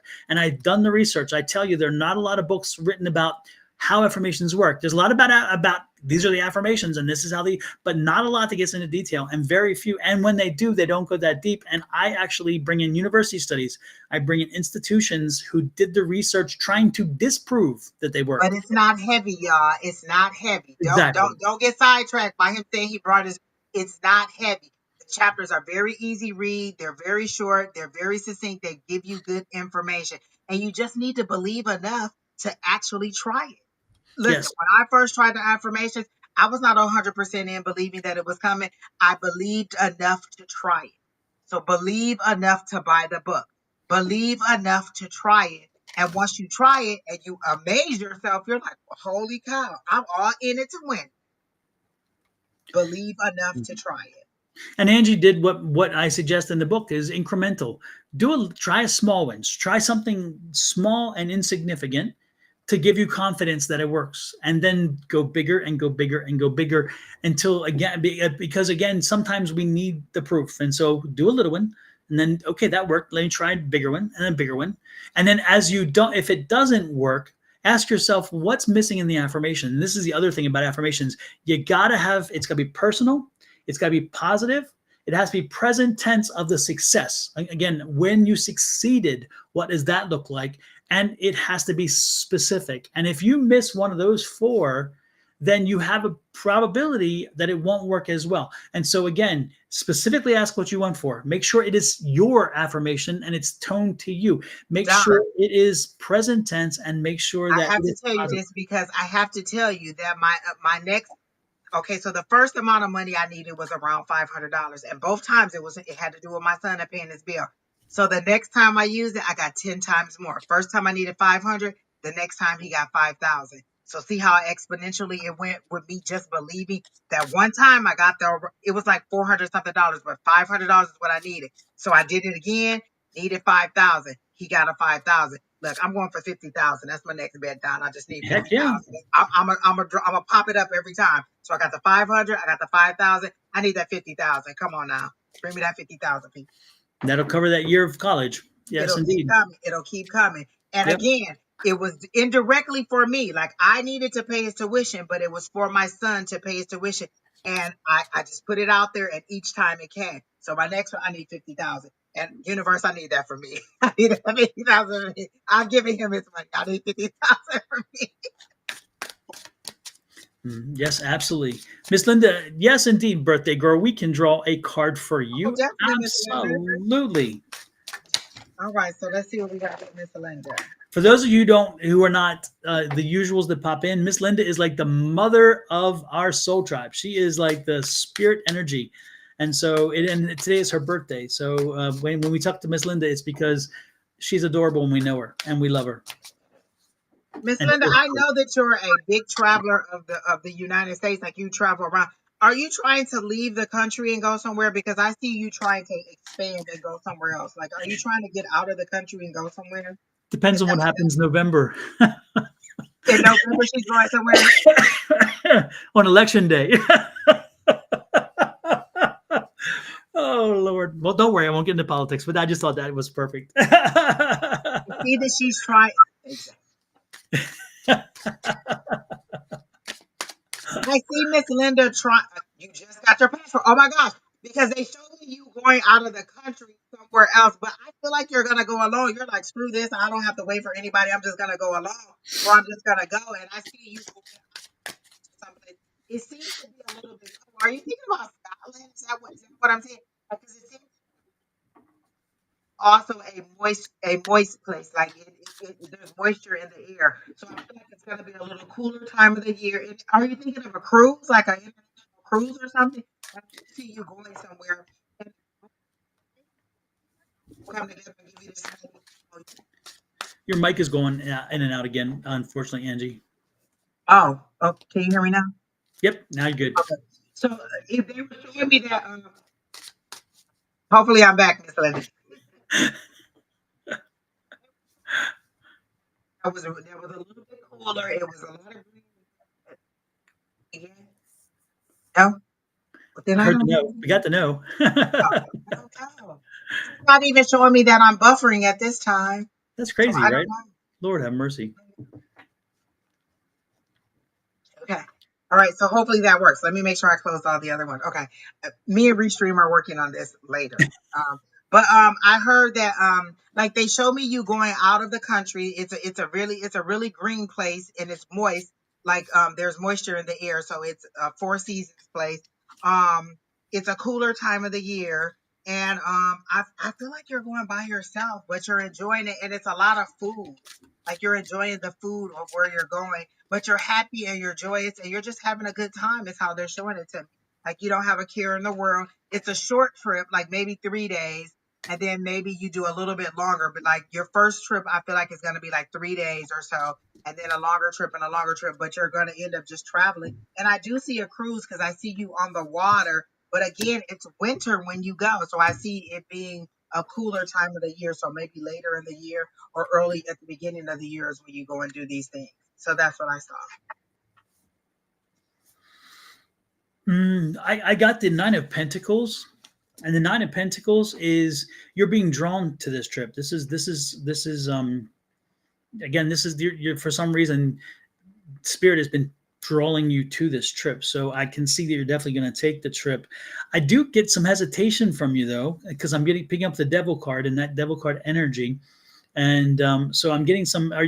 Why are you worried? Why are you kind of concerned? You feel like if you go on too long or something. I don't know, but I get the feeling like there's a little bit of hesitation there, a little concern. But it definitely is something that is definitely something you should be considering doing. And it's interesting too because I have the King of Swords. And so that King of Swords is try something different. So whatever you've done, whatever trips you've taken in the past, make this a different kind of trip. Make this so if you visited family, maybe make it not so much family oriented. If you visited, if that's your usual thing, again, make this one different. Make it go outside the box. Do some touristy stuff. Do some other stuff. I again, I don't know exactly what, but again, just get outside the box. Okay. I mean, the upside down, again, this is the structure. Get away from the structure. Do something different. Do something that is fun. And look at this, and that's the travel. I mean, let's get going. That's it. So yeah, get out there, get going, enjoy yourself. And look at this, get out in the world. This is the world card. This is the travel. So yeah, the travel card is there. So yeah, you're lined up for it, and definitely beyond our borders, but do something different. And you're going to find peace and relaxation on that. Even though you're traveling, you're going to find this kind of tranquility and peace that you've been kind of needing. So it's going to give you the rest that you need. So yes, get the planning over with, and get yourself some tickets, and you're going to be very happy that you did, because this is the Three of Cups. Very happy that you did. Okay. This is not the Myrtle Beach trip, Miss Linda. This is not that trip. This is definitely not that trip. This is out of the country. This is definitely a trip out of the country. And I feel like it's going to be gifted. Like I feel like somebody's going to pay for it. Mm-hmm. You got a new Latin lover coming on this Linda that's going to pay for your trip around the world? Monica, you are mistaken, because as you say, I guess this is not the correct platform to ask questions, as only Facebook subscribers are being picked. Right above you in the chat is a YouTube subscriber named Miss Linda, who we just read for. So good try, but that's not the case. We read for everybody on Monica, every we've read platform. you before. I remember you in the chat, and you're usually not this negative. We've read for you many times before in the past. So Exactly. Exactly. either Michelle Prater or Kira. Is it Kira? Kyra? Kyra somebody. I was drawn to both of those names. Kyra is the first person I ran across, so let's take her because it was easy. Kyra Ella, is it Elias or Ellis? Elise? Illis, Forgot them glasses. Illis. Um, so. All right. That's it. First one. Kyra. Kira. Oh, I don't remember what I said. Hmm. If So, it's Kira, spell it Keyra. If it's Kyra, spell it K. That's the exact way it is. exactly. And Monica, again, this is a YouTube, not a Facebook. Kira. Okay, got it. All right, I like it. Okay, so let me see what we got for you.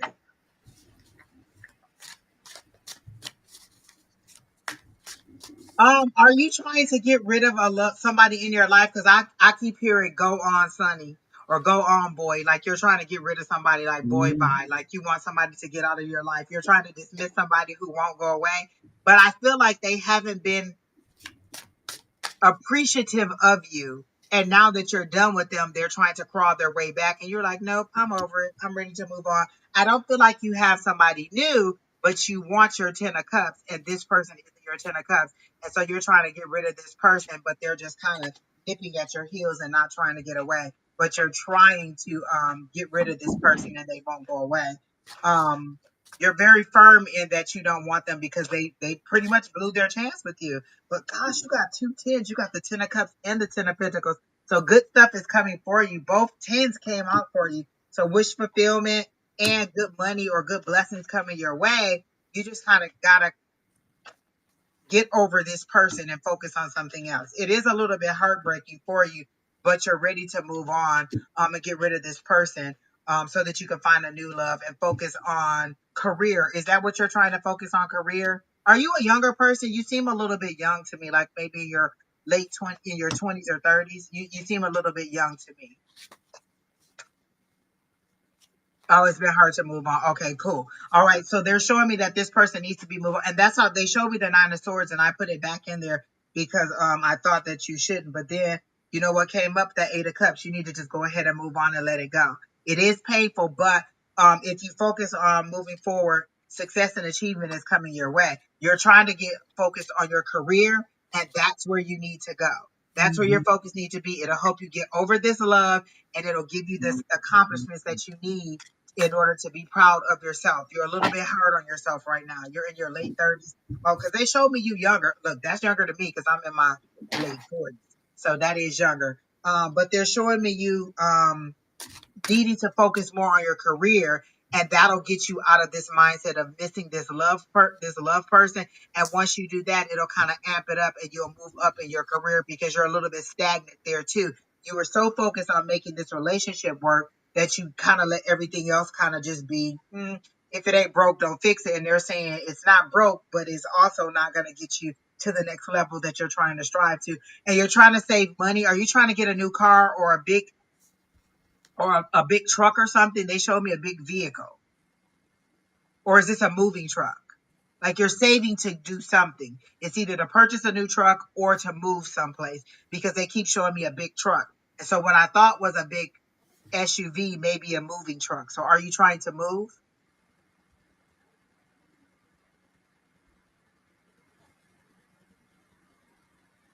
And they're showing me a stethoscope. Oh, you're trying to move into a house. Okay, cool. That's good. You're trying to get a house. And you're trying to save for it. Are you in the healthcare industry because they're showing me a stethoscope, or is that where you're trying to go? Because they're showing me a stethoscope. Oh, you were thinking about getting a mobile home. Okay, because they showed me a big vehicle on wheels. Okay.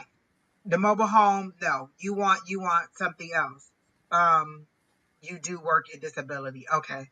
Okay, so they're showing me healthcare. Are you trying to get more into healthcare though?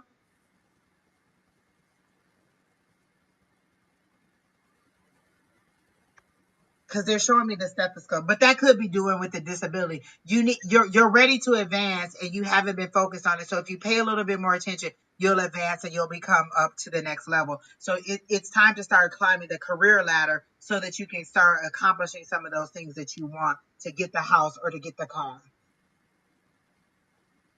You laid down that path through the COVID. Okay. I mean, again, focus on your career because that's where your tens are coming from. Career and joy. That's where you need to be coming from. And then balance it out a little bit. You've given a lot more to this relationship than you received, and it's time for you to receive now. And that means focusing on you, self-love, self-care, and moving on from this heartache. So that's what I got for you.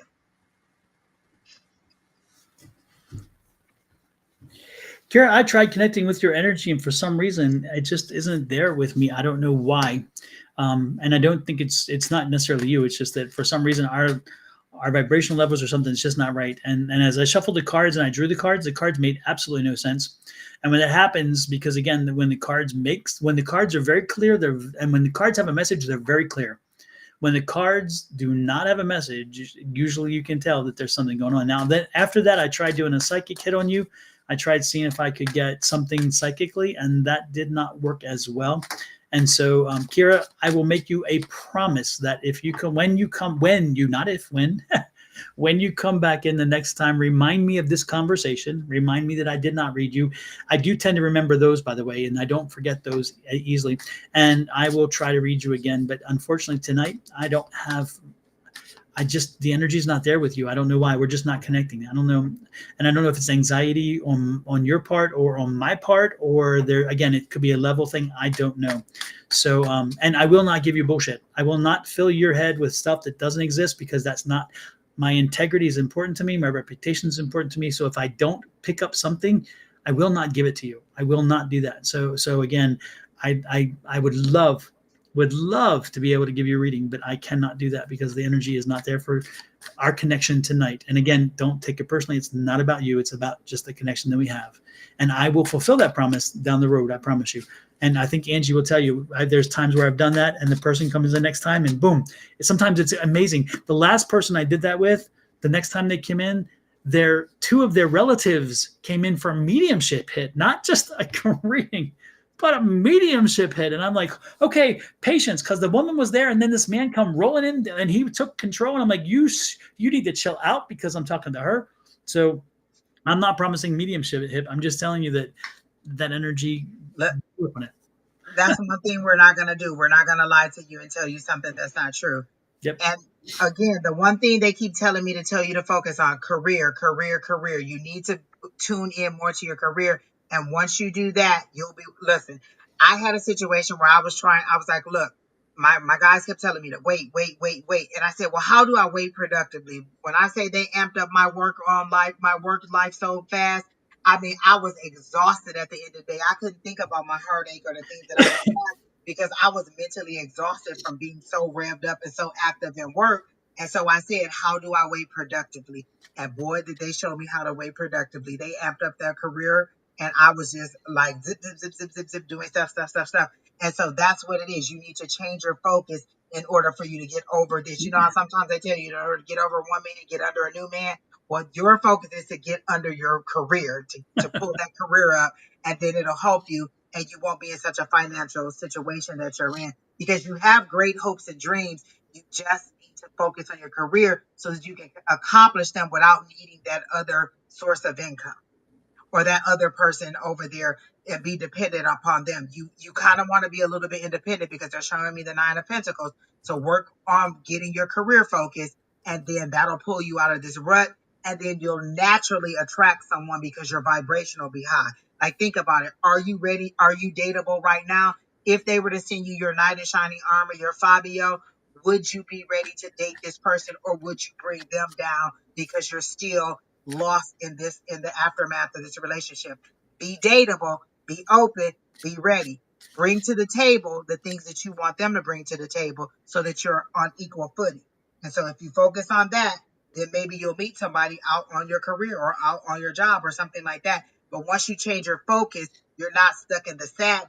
You're thinking about something else, and naturally you'll attract the person or the love that you want. And All then right. you mentioned somebody else at the same time last before when we chose her. What do you remember that name? Was it Kate? Who was it? Who was it? I don't remember.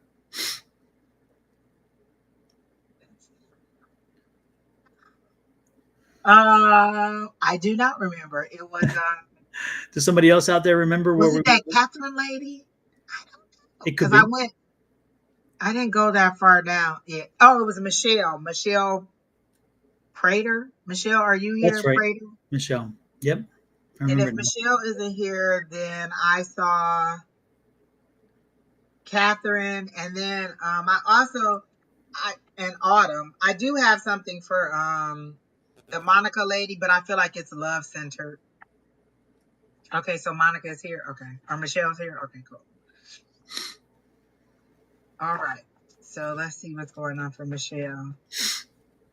You're at a. I keep hearing crossroads. You're at a crossroads, but they show me a train track, and you were just chugging along, and then the track is broken, so it's falling apart. And so you're trying to repair the track, but you don't know how to repair the track. So you're needing to seek guidance from your higher power. You're trying to figure something out that you don't know how to do. So they show me you're trying to get back on track, but you're trying to do something that's outside of your power. It would be me like trying to rebuild an engine. I have no idea how to rebuild an engine. You don't know how to repair this train track to get back on track. So you're going to need to go to an outside source, which again would be your higher power. What do I need to do to get back on track? How do I get myself back to where I need to be moving forward? You're stuck and you're at a crossroads, but you need to make some decisions. So they're showing me the Two of Swords, which means that you're refusing to make decisions. Like you have all these options, but you're not making the decision, or you're not seeking the guidance on how to make the proper decision. Like it would be like me going to my beautician and asking her, well, how do I rebuild an engine? She doesn't know. She knows how to do hair. You need to go to the proper authority, to the people who know how to do it. So your circle of friends may be great, but they may not have the knowledge that you need. You may need to get a professional person, like you may need a career coach. You may need some kind of life coach. You may need a doctor. You may need somebody else who's outside to help you to move forward. Somebody who'll give you advice, professional advice that is outside of your circle of friends. So they're saying you need to seek somebody who has knowledge in what you're doing.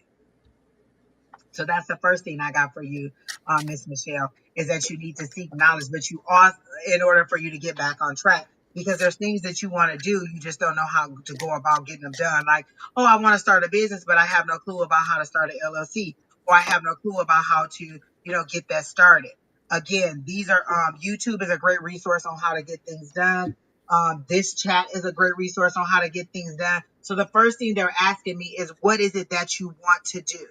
How do you want to move forward? What job do you want? What city do you want to live in? What kind of relationship do you want?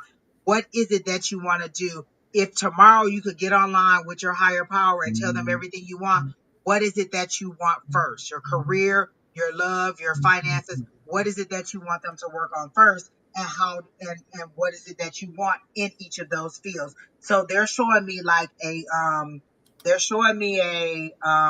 vision board, but it's in three segments. It's your career, it's your finances, and it's your love or your general life. So how do you want each of those things to go, and tell them so that they can help you and provide you the guidance.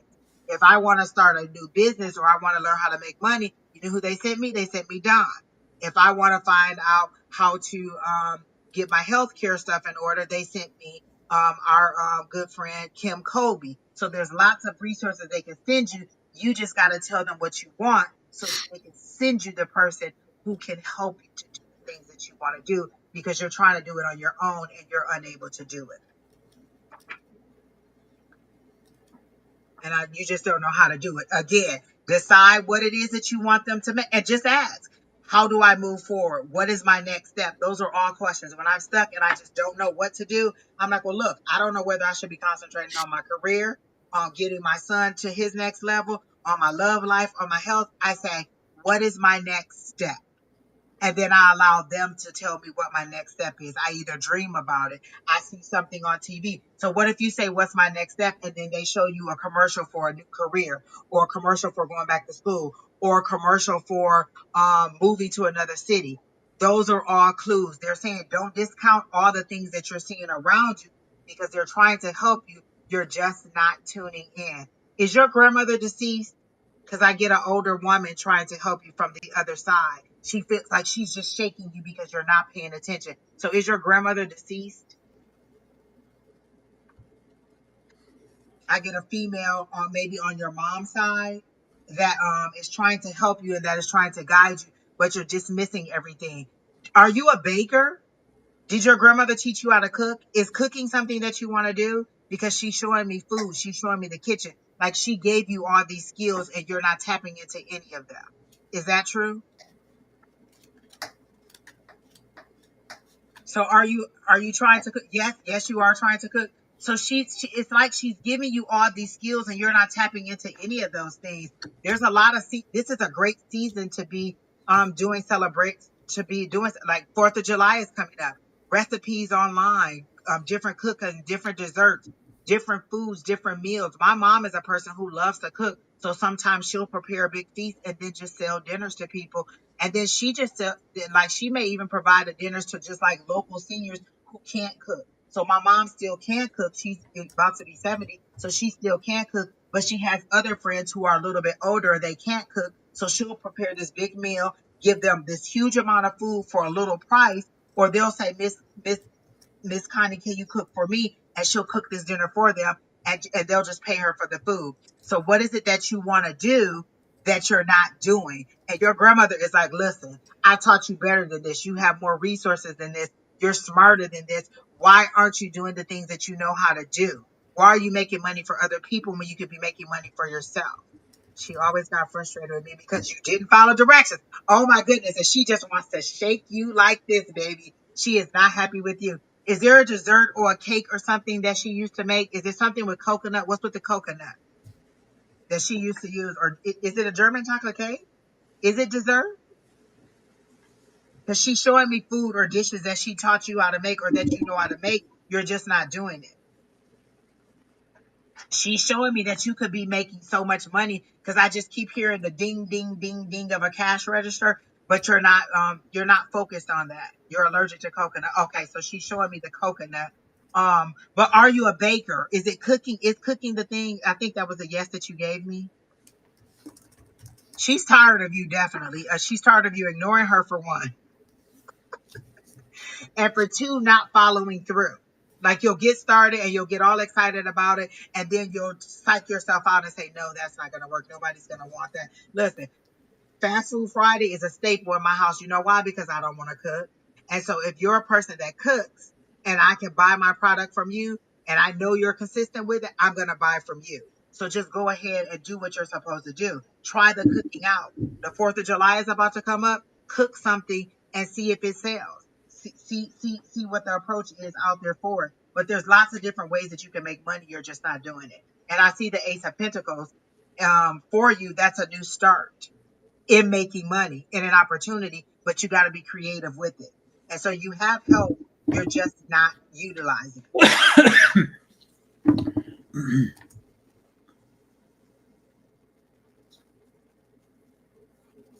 Ah,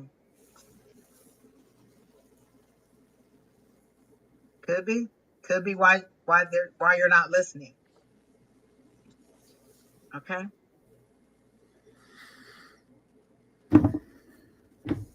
okay, cool. Do you have littles? Do you have little children that are dependent on you? Like, cause I see some struggle. Do you have struggle that you've been dealing with?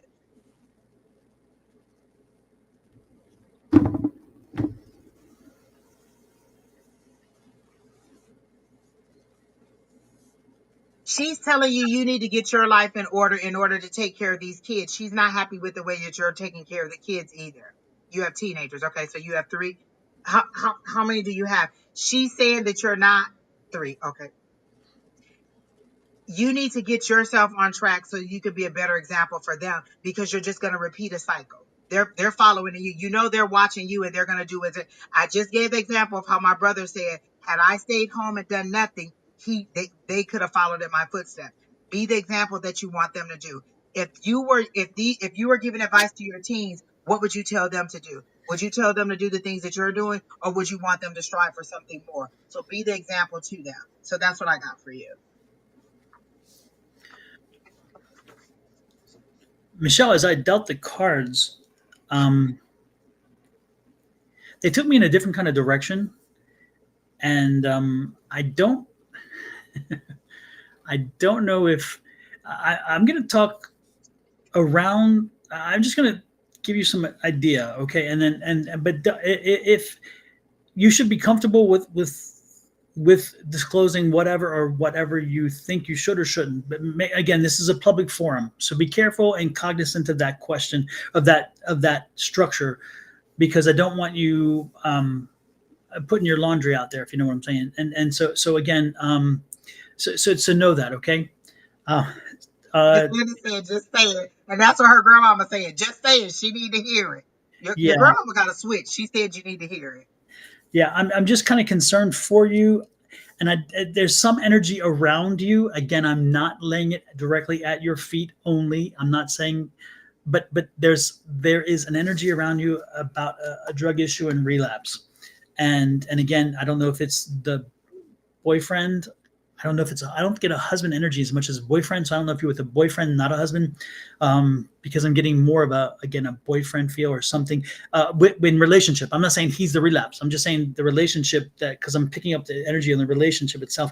But the point is that I feel there's an energy around you of somebody who had an addiction issue, and there is a concern over a potential for a relapse with that, and it's kind of, again, it's very disheartening here, because again, it's like on the precipice, and I wonder if it's a younger person. So is it somebody, I don't know, maybe even one of your children, I don't know, but you got to stay strong. You have to stay strong, and you have to be the positive energy.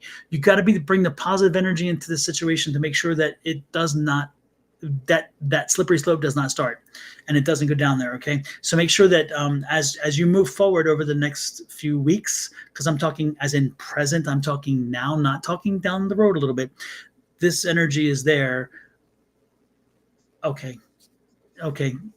Yeah. So yeah, be careful, because I think you're under a lot of stress and some other things. And there's also some stressors who are pulling you, and it's so easy to slip.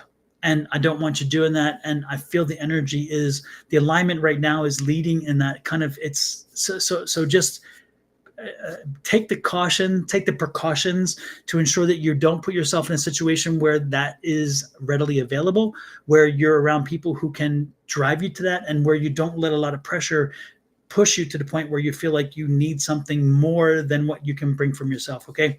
So again, blessings, love, and light on that. But just again, I'm just being drawn to give you that notice, that just be cognizant of the fact that you're in a very you're in a very stressed, you're in a time where a decision can put you in one way or the other. And I'm asking you to be very cognizant of allowing yourself not to be put in a situation where that temptation can be too strong, because it can be. Okay. So again, I can't send enough love and light and energy to you. I promise you. I wish I could send more. I would. So understand, we're sending you that energy. Be strong, and make sure you don't put yourself in this situation, and you'll get through this. Okay. I'm going to draw one more card to kind of give me a feel. Thank you for sharing and opening up for me. Again, it was very difficult that I was going through this, and I was thinking, do I even go there? But I was very strongly pushed to do this from the energy that's around me, saying she needs to hear this, and that's why I went there. So I hope you understand it wasn't for anything more than, again, to your thing. And there's the Four of Pentacles. So I like this, because again, it's that you owning it, you controlling it, you structure yourself. It's that structure. It's like a structured budget. It's structured. And so again, stay within the structure. And the Wheel of Fortune. Yeah. Again, the Wheel of Fortune says you're in control. You spin the wheel. You make the decision. But whatever your decision is, you pay the consequence one way or the other. Can it be good or bad? Absolutely. And this is a good one. So stay strong, my dear. Stay strong, and come back anytime you need to have a conversation, to get more information, that kind of stuff. I can't tell you enough how much that we would all wish that people would come to hear that same story if they're facing that. And we are here for you. This whole tribe is here for you. We'll walk you through this, and we'll kind of give you direction from what we're seeing, guidance through what is coming in front for you. But know that you're on the right path, and you are walking in the light, and stay in the light. Okay. I can't stress it enough. All right. And if nothing else, we'll make you laugh. And Miss Linda will love you. She'll just love on you and give you the most beautiful Excuse me. Sorry. So, like, if nothing else, just come back. And not just because it's us, but you know what I'm saying? We are a very loving community. Yes. And every one of our lives, you'll kind of see the same people over and over again. And we support you. And when we say we're praying for you, or we're sending you love, and we're sending you light, we really are sending you that energy in that moment. And we really are wishing for you. Like, I usually try to say some kind of prayer or something before we start, or try to ask for some kind of protection of the people that are in our group, or some kind of guidance for the people that are going to be in the chat. So definitely come back and just kind of absorb up the energy. Like, a lot of times I'll just listen to the rest of our people that are online when they're online every day, just because of the camaraderie, the joy, the laughter, and just being in the positive enjoyment with them. So come back. And then you'll actually hear stories. Sometimes you'll be like, dang, that's me. That they're speaking directly to me. Yeah, and you'll find that, and I will tell you this much: as I'm speaking for Angie when I say this, but I do believe strongly. She and I have seen a lot. We've lived a few years. She's a lot younger than I, but we both have lived a few years and a few lifetimes of issues, and in so doing, it's not a shock to the system. It's not a judgment on the system. It's to see this is like, okay, this is just another aspect of people. And so know that you'll not have judgment here. You're not going to get judgment here. You're going to get understanding, and you're going to get guidance if you can. And more importantly, again, we've seen we've seen and experienced far worse. So know that we are here. And again, the soul tribe is here as well. So you're welcome to come back anytime, especially if you need just a little touch up, because sometimes we need a little tweak, we need a little pep. We'll give you that. So we'll hope to see you back, Miss Michelle. Absolutely. Who's dating someone named Steve? Because I heard Steve is not the one. Is someone dating someone named Steve, or about to be engaged to a Steve? Who is Steve? I heard Steve is not the one. So somebody, if you're dating Steve or something. It's interesting. Well, before somebody says Steve, your grandmother just gave me this. I'm just almost in tears. She just gave me this big old hug, and Angie knows when I get grandma energy, it's cold, and I just got the biggest hug. And she's been here telling me about the situation you're in. So it's interesting. She just gave me a big old hug. That was why she's here. That's why she came to Angie. That's why she's here.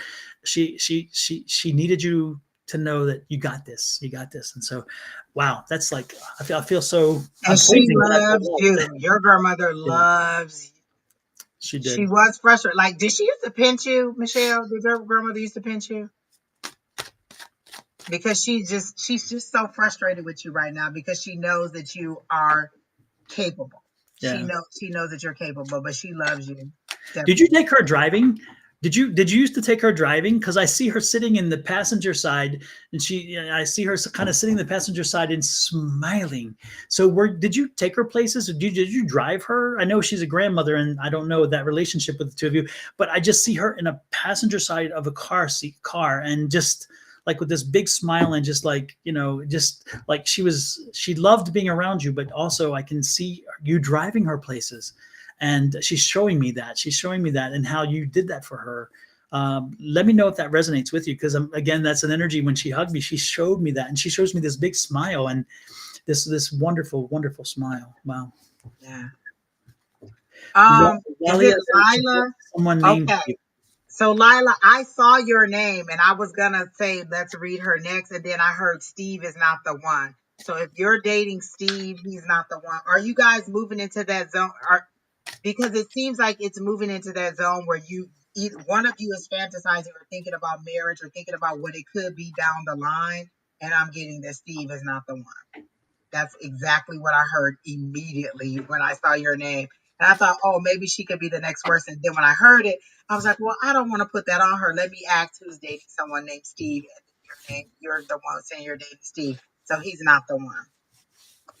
Regardless of whether he's a new person or not. It may be hot and heavy and passionate, but he's not the one. I'm clear. I clearly heard that before I even started the reading. Wow. Damn it. And I was gonna put these cards away because I feel like the love reading is for Monica, and I didn't want to do it. And they told me no, not to put the cards away. And then I heard Steve is not the one. So this definitely is for you. I see him as a ball and chain. Like he would be a ball and chain. Like he would be very restrictive to you.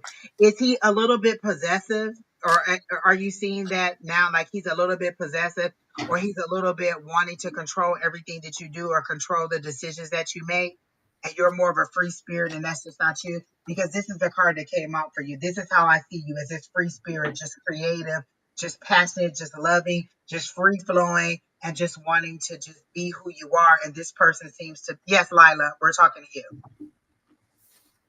Is it Lila? Is that your name? Is it Lila? Is he control? Is this Steve person controlling? Because he seems to want to control your decisions, and you're just a really free flowing person.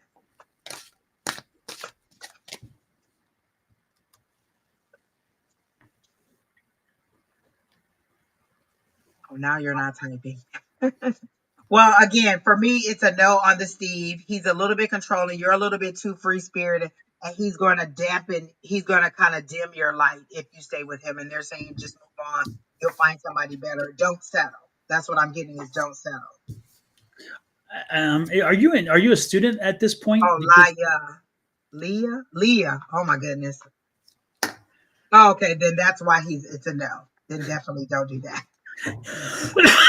That would be good. Listen, let me tell you something I heard this comedian say. The judge broke us up. Uh-huh. Mm-hmm. The judge broke us up. As soon as your sentence clank. Oh, that's why he's a ball and chain. Yeah, no, Leah. Move on, honey. No. Oh my gosh, that's so wonderful. Yeah, Leah, are you a student or something? Are you again? Are you in training? Are you a student? Because I'm picking up student, but I'm also picking up a lot of family interference with relationships, and that does not make it easier. Did your parents and your family have somebody else they really wanted you to be with, and you kind of went against it? Because I'm getting a whole lot of interference, and some of them were kind of happy things went out the way they did because they just kind of like told you so, told you so, told you so, told you so. That's kind of the energy I'm getting. And it should never be something that's celebrated, but unfortunately, I'm getting that feeling from your family that that's the case, which is quite interesting. The magician cards here, and the magician card again is saying you created this situation, unfortunately. So you're going to have to do something to uncreate the situation. You have to control your happiness. You got to control the direction. So know that you have to accept that you wound up in this situation by your choice, and then now you need to figure out a way to move forward through it, and don't expect other people to have. This is going to sound terrible, and again, I'm just conveying information. Okay, so go ahead and be fussy with me if you want to, but again, you created the situation. Now deal with it. That's kind of the energy that I'm feeling from your family, and so just again, you planted the seeds is what this was here. So you can move forward from this, but it's not going to be easy. I guarantee it. And you know that, but you got to make different choices. You got to make different choices. This one was not one of your best. Like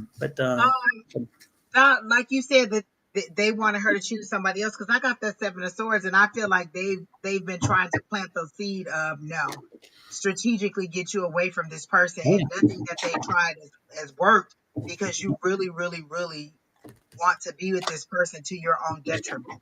You know that Like you're trying to see the good in him. You're trying to see the promises, but deep down inside, you know better. And that's what they're trying to do. So that's that Seven of Swords. That's that trickery. That's the deceit. That's them trying to program you to say no, no, no, no. But the clarity is coming. I like Yeah. to see all those little light bulbs. The clarity is coming. Somebody's been praying for you to see it better. Yeah. And this is you getting that. See that? That may be the student, because when Don says student, this is the card that popped out. And I like the way they do the Page of Swords. It's a book, and then it's all these. That's you getting all that clarity, understanding, learning stuff, and this. You know what? This may not have been the best decision. Let me learn from my mistakes. Student of life. Exactly. And then I got the three of wands, which is waiting on something. Are you waiting on some kind of judgment? Are you waiting on him to be sentenced? Because there's some kind of judgment. I was gonna say settlement, but are you waiting on him to be sentenced to see like how you're gonna move forward, to see how much time he's gonna get? Because there's something that you're waiting on, but it's a decision. It seems to be a court decision that you're waiting on to make your plans to move forward. Am I gonna wait on this person to get done, or am I waiting on him? No, he just got sentenced. Boss got sentenced. Yep. You were Okay, right on time. there was a decision that was waiting. You're waiting on these ships to Yep. come in, and they kept saying judgment, judgment, judgment. You were waiting on something. So I was like, is it a settlement that she's waiting on? So that's what you were waiting on. And they're saying, honey, it's time to move on. You're greater than this. You have so much more that is coming towards you, and don't feel guilty about it, because everybody makes decisions. You're not living his life. And the purpose that you were put on this earth for is not the same purpose that he was put on this earth for. And don't feel guilty for moving on. Go ahead and move forward and make a better life for yourself. Is how they're showing it to me. And your family will support you once you decide to make a better decision. Because look, they're waiting on you to make that better decision. These are the little seeds that they have been planted, and they're waiting on it to sprout. Like, how can we get her to see that there's better things out there for her? Get you into that emperor energy, stability, being able to make sound decisions, being able to make decisions for your family. Do you have littles? Do you have children that need to be supported, that need to be taken care of? Or is that your focus for the future? But you need to see, this is chess, not checkers. You need to be making decisions that are strategic, that'll help you to have a better future. And that's how they're showing it to me. Yeah.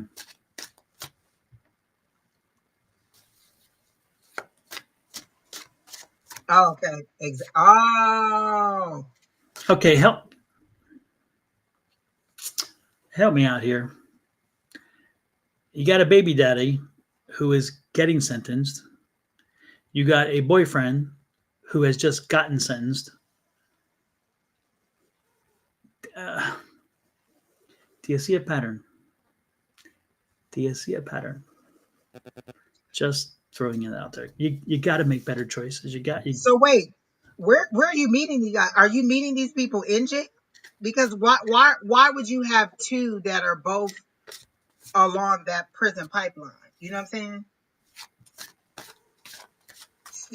Steve is the current person that you just met that's in jail, that just got sentenced, and then your child's father is the person that is about to be sentenced.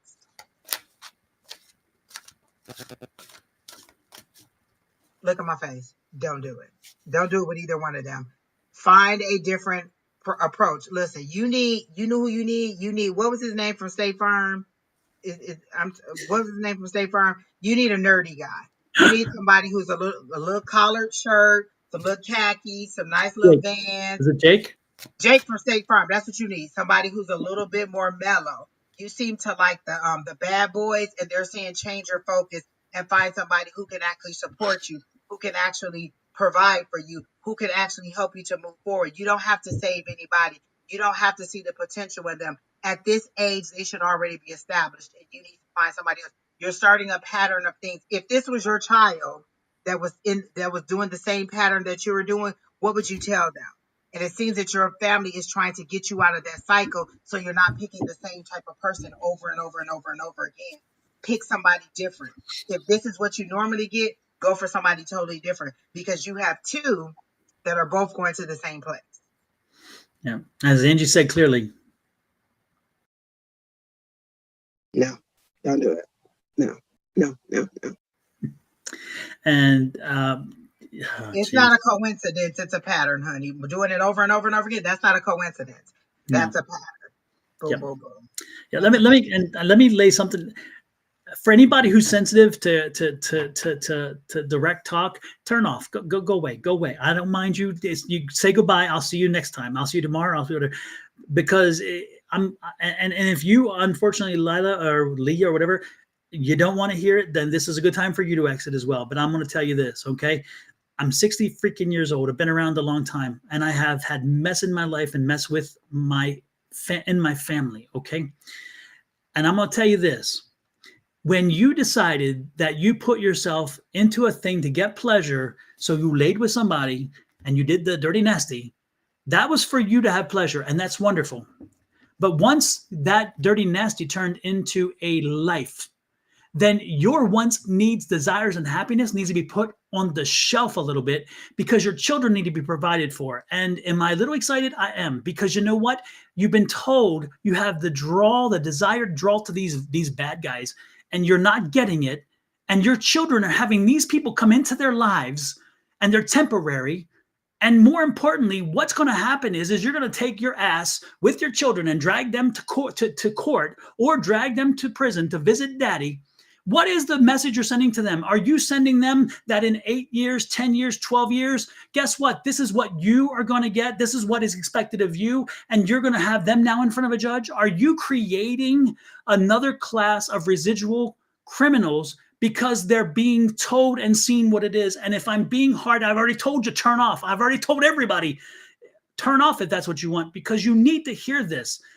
There is a time and place for things. You did the pleasure. And when you did that, you made a choice, which is wonderful. But once you created life, you need to put your pleasures and your desires in a secondary position to ensure that your children are given a healthy and stable environment and learn to have role models for them to grow up to be something better than what they're seeing in their home right now. And when you bring strangers into the home who meet these children and they see what is happening with these, this is all they know. This is what they know, and therefore they think this is what I have to grow up to be. And I'm telling you that you need to make better choices for your children. Screw what you want.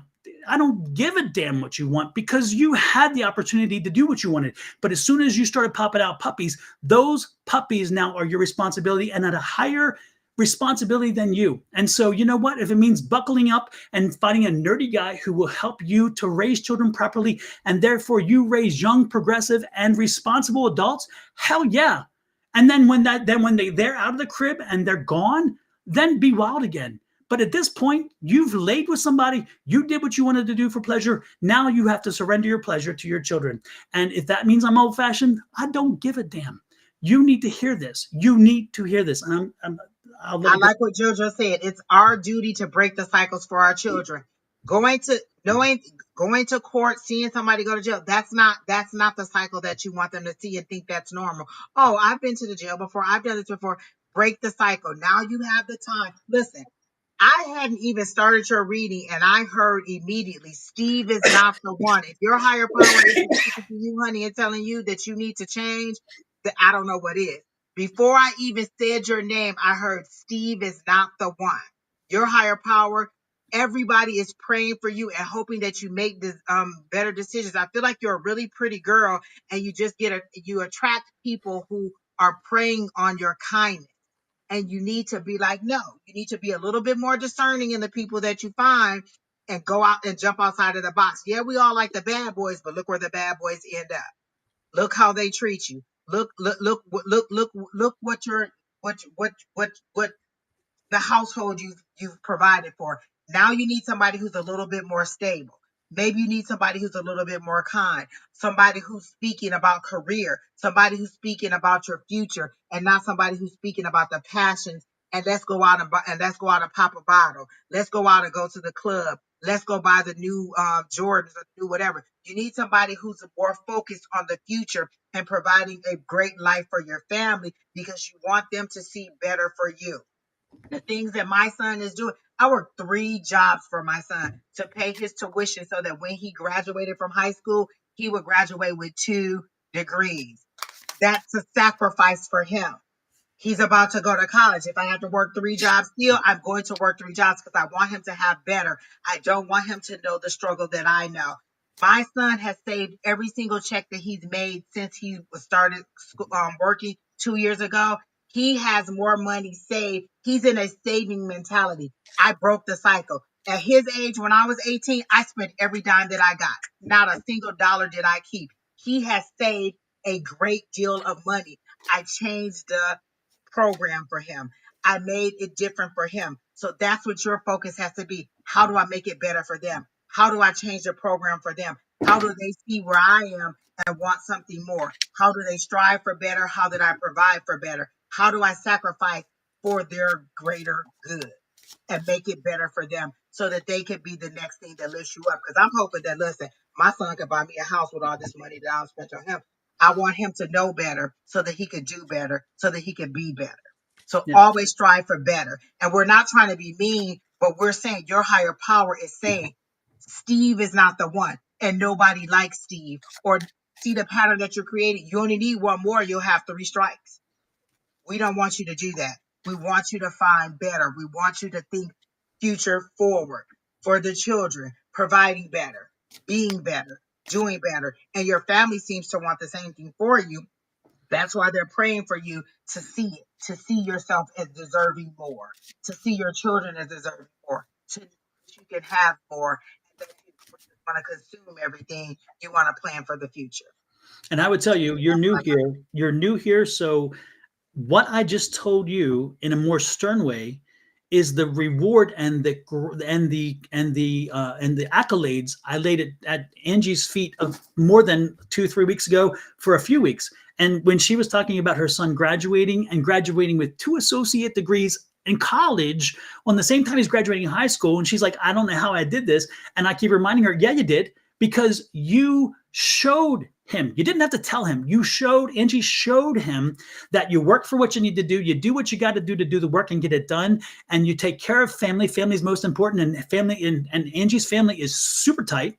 And he understands family. He understands work will get you where you need to be. So he went off and he was working 30 hours plus a week while he was in high school and while he was getting 2 associate degrees. So he graduated 2 degrees in college before 2 weeks before he graduated from high school, and he got early admittance to ASU on a priority because and in the Barrett School of Honors, which is not easy to do because of all the work that paid off. But you know why he did that? Not because she stayed on top of him, because she even said sometimes she's like, he's like on autopilot, because he watched. And that's what I'm offering to you is remember, your children are watching. Your children are watching. Once you create them, then you put them, then they either hear, listen, or whatever, and they watch. And he watched Angie, and in return, he is moving forward in great ways. And so when Angie was so innocent to say, I don't know how he got it. I'm like, no, Angie, because the reality is you mirrored for him what a productive person is and how they get what they want and what they need. And he learned it. He learned the lesson, Mom. And so I'm telling you with your children that they are watching. They are watching. And when you bring strangers in the house and you bring boyfriend after boyfriend after boyfriend, and you drag them off to court and you drag them off to the jail to visit people, these kids get a message. Is that the message you want? This is the time to make a change. Take what I'm Someone saying. said, do you see her picking better? We do see her picking better because she's going to have that moment of clarity. Somebody is definitely a praying person. They pray for Miss Leah all the time. Somebody is praying for you all the time. They're just waiting on you to see it, to feel it, to experience it. And so now I feel like your eyes are opening. You're like, you know what? I never even thought about that. Because a lot of time we want that instant gratification, that love, that passion, that now. We want to consume it all now, and we don't think about how it's going to the future. But think about the little people that you're creating. Think about the little humans that you're creating. Think about the future adults that you're creating. What do you want to be different for them that is for you? Because your family seems to be very supportive. They're just trying to get you back on track, and they may be a little bit more spicy in the way that they say it, but they're really all out for your good. They really do want you to do better. Yep. Yep. So again, go take this message, take the message we're sending to you, take it with love and with encouragement, and then use it as you see fit. But again, you were drawn here today for a reason. You were drawn here today for a reason, and we were drawn to you for a reason, because you needed to hear this message. Yep. And so again, remember, spirit is guiding you. They're nudging you. They sent you here for a reason. We were connected to you for that same reason, because you needed to hear what we said. And we're hoping that you can take that and put that to use. And I do believe that hopefully, when you think about this over the night and then tomorrow, after you think I'm an ass and a mean guy, I don't care. As long as you got the message, I'm okay, because you needed to hear it, and you needed to hear it in the way I delivered it. And so with that, again, love, light, and blessings. And So let me tell you, I used to want the bad boys too. They're exciting, they cute, they fun, they say all the right things. But let me tell you what they not: consistent, future focused, stable, having a consistent in, income that is taxed. It's one thing to have a nice stack of money, and then all you have is the new shoes or the new clothes that are out. I need you to have some 1099. I need you to have some IRS paperwork that I can use to buy a house. I need to know that, you know what I'm saying? If they say, well, do you have you filed your taxes in the last couple of years? Taxes, I don't even have a legitimate job. I need to be able to prove that we can afford this house. So I have changed up from the bad boys, and I'm looking for Jake from State Farm. That's what I'm looking for. exactly. With the little collar shirt on, the khakis, he can have the glasses on, whatever he need to be. I need him to be stable, consistent, and aligned with moving forward in the future. I need a different approach, because the bad boys ain't doing nothing but riding off into the sunset with the next new policy. And I need somebody who's ready to be stable and ready to make money, Yep. to make good decisions. So that's what you need to concentrate on. That's Yep. what I got. Boy, All that was right. that was Exactly. That was a good one. It was a preach. It was a preach, but it was necessary. I feel like a lot of people in the comments got it. yeah. And I feel like our Miss Leah got it too. Yeah. So stay strong. Come back. Let us know how things are going. Show us Exactly. how things are focusing. And if you're thinking about going to school, I hear go ahead and go to school. It'll be a good match for you. Go ahead and go to school. I do hear that. So I do hear. You said you're not a student. I'm not sure if you're the one, but they're saying go to school. If that's what you're thinking about doing, go for it, because it will be a good opportunity.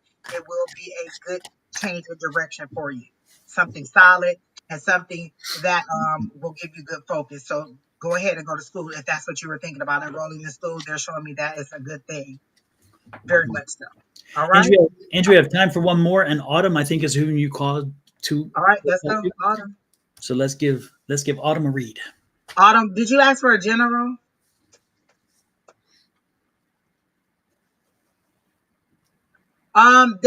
Immediately I heard stay away from the sunshine. Then they show me what's the one God, God who was who had the wings and he went too close to the Icarus? sun. Icarus. Was it Icarus? Okay, so they're showing me you're getting a little bit too high, like maybe ego's in it a little bit too much, and they're saying don't fly too far away, stay away from the sun, kind of tone it down and kind of drop back out of the ego plane right about now.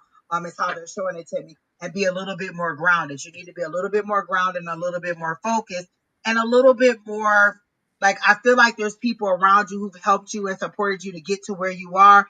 And I don't know you personal, but they're telling me that you need to have a little bit more gratitude for the people who have helped you to get to where you are. Not that you need to bow down to them or just be like, oh my gosh, thank you all the time, but understand that you didn't get there by yourself. Just want guidance on how to move forward the rest of the year. Okay, what can I expect? So they're saying just kind of settle down just a little bit, and get a little bit out of your ego and a little bit more grounded on how to move forward in your future, because you're moving a little bit too fast. They show me you scrambling and you're moving very fast, but you're not making good decisions, because they show me you as the Knight of Swords, and the Knight of Swords is somebody who's ambitious, but he's also impetuous. Like, he just moves without thinking. He just goes. He doesn't really think it through logically. He's just, I need to get this done. And you're a little bit over the top a little bit right now. They want you to settle down just a little bit. Think about your decisions before you make them, and think about your words, because they're showing me the Queen of Swords, but her back is to me because she's just speaking and she has a little bit of a sharp tongue right now. and she's not being, mindful of the things she's saying. So they're saying be a little bit more respectful or tone it down just a little bit in the things that you're doing, and you'll start to see, you'll get a little bit more clarity. They just need you to slow down just a little bit because you're moving a little bit too fast. That's how they're showing it to me. The card that popped out was the Eight of Cups. What are you walking away from, or what do you need to walk away from? Are you isolating yourself from your family because you think that they are know-it-alls? Is that what's happening? Are you isolating yourself from your family, Ashley?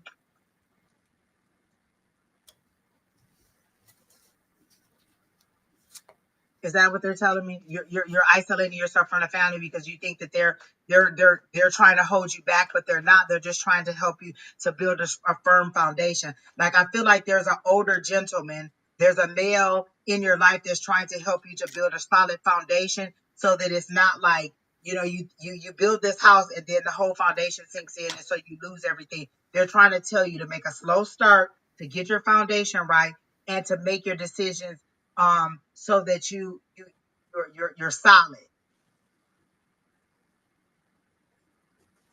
Okay, there it is. Okay, that's what it is. Okay. Are you thinking about leaving this person? Because don't, he seems to be giving you good sound advice. Is that what you're thinking about walking away from, because you think that this person is not giving you good advice? But no, they're saying don't walk away. Your family, and this must be the family person that they're talking about, is giving you sound advice and is trying to help you to move forward in a positive way. You're just a little bit you're not listening. And they're saying, listen to this person. They're not trying to harm you. They're not trying to hold you back. They're trying to make sure that you make the right decisions and you don't sort of like build a glass house or build it on a foundation that's wobbly.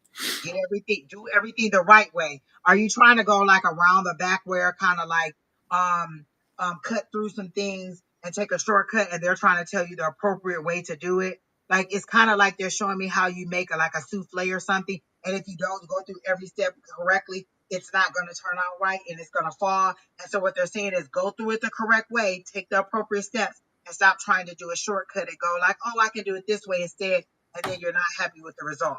So the people that are advising you do seem to be, and it was an older male that they showed me immediately, that it was an older male that is trying to advise you, and that he is giving you good advice and he's sound counsel. And don't be adversarial against this person. So that's what I got for you. Yeah, if you want to save this relationship, it's going to take work. It's going to be a house of work. You can't just expect it to be on autopilot or it to resolve itself. And you can't hold into your ego saying, "I'm not going to make an apology," or "I'm not going to talk." You've got to take the steps necessary. And this has been a long time coming. So this is not new to you. You've been dealing with this for a while. So this is still a continuous trek. Is Um, that the six? What was that? The Six of Swords? Six of Swords. Yeah. So there's perseverance. Absolutely. Yep. Perseverance through it all. But you can get there. Again, you can get there if you put the work in. Okay. But at the same time, I'm telling you, if you're not careful, you're going to wind up visiting Lady Justice. And we know what that means. Maybe that would be the wake up call, whatever. But I do think I get the energy that ultimately you come back together, because that's the strongest card I get. But it's going to take work. If you don't want to put the work in, if he doesn't want to put the work in, then then we know what's going to happen. But I'm I telling feel you, like she does. She just doesn't want to listen to him because she thinks that he's holding her back. And he's yeah, not holding you back. You're feeling tired. You feel like he's not letting you do what you want to do, but he's wanting you to do it in decency and order. That's what it is.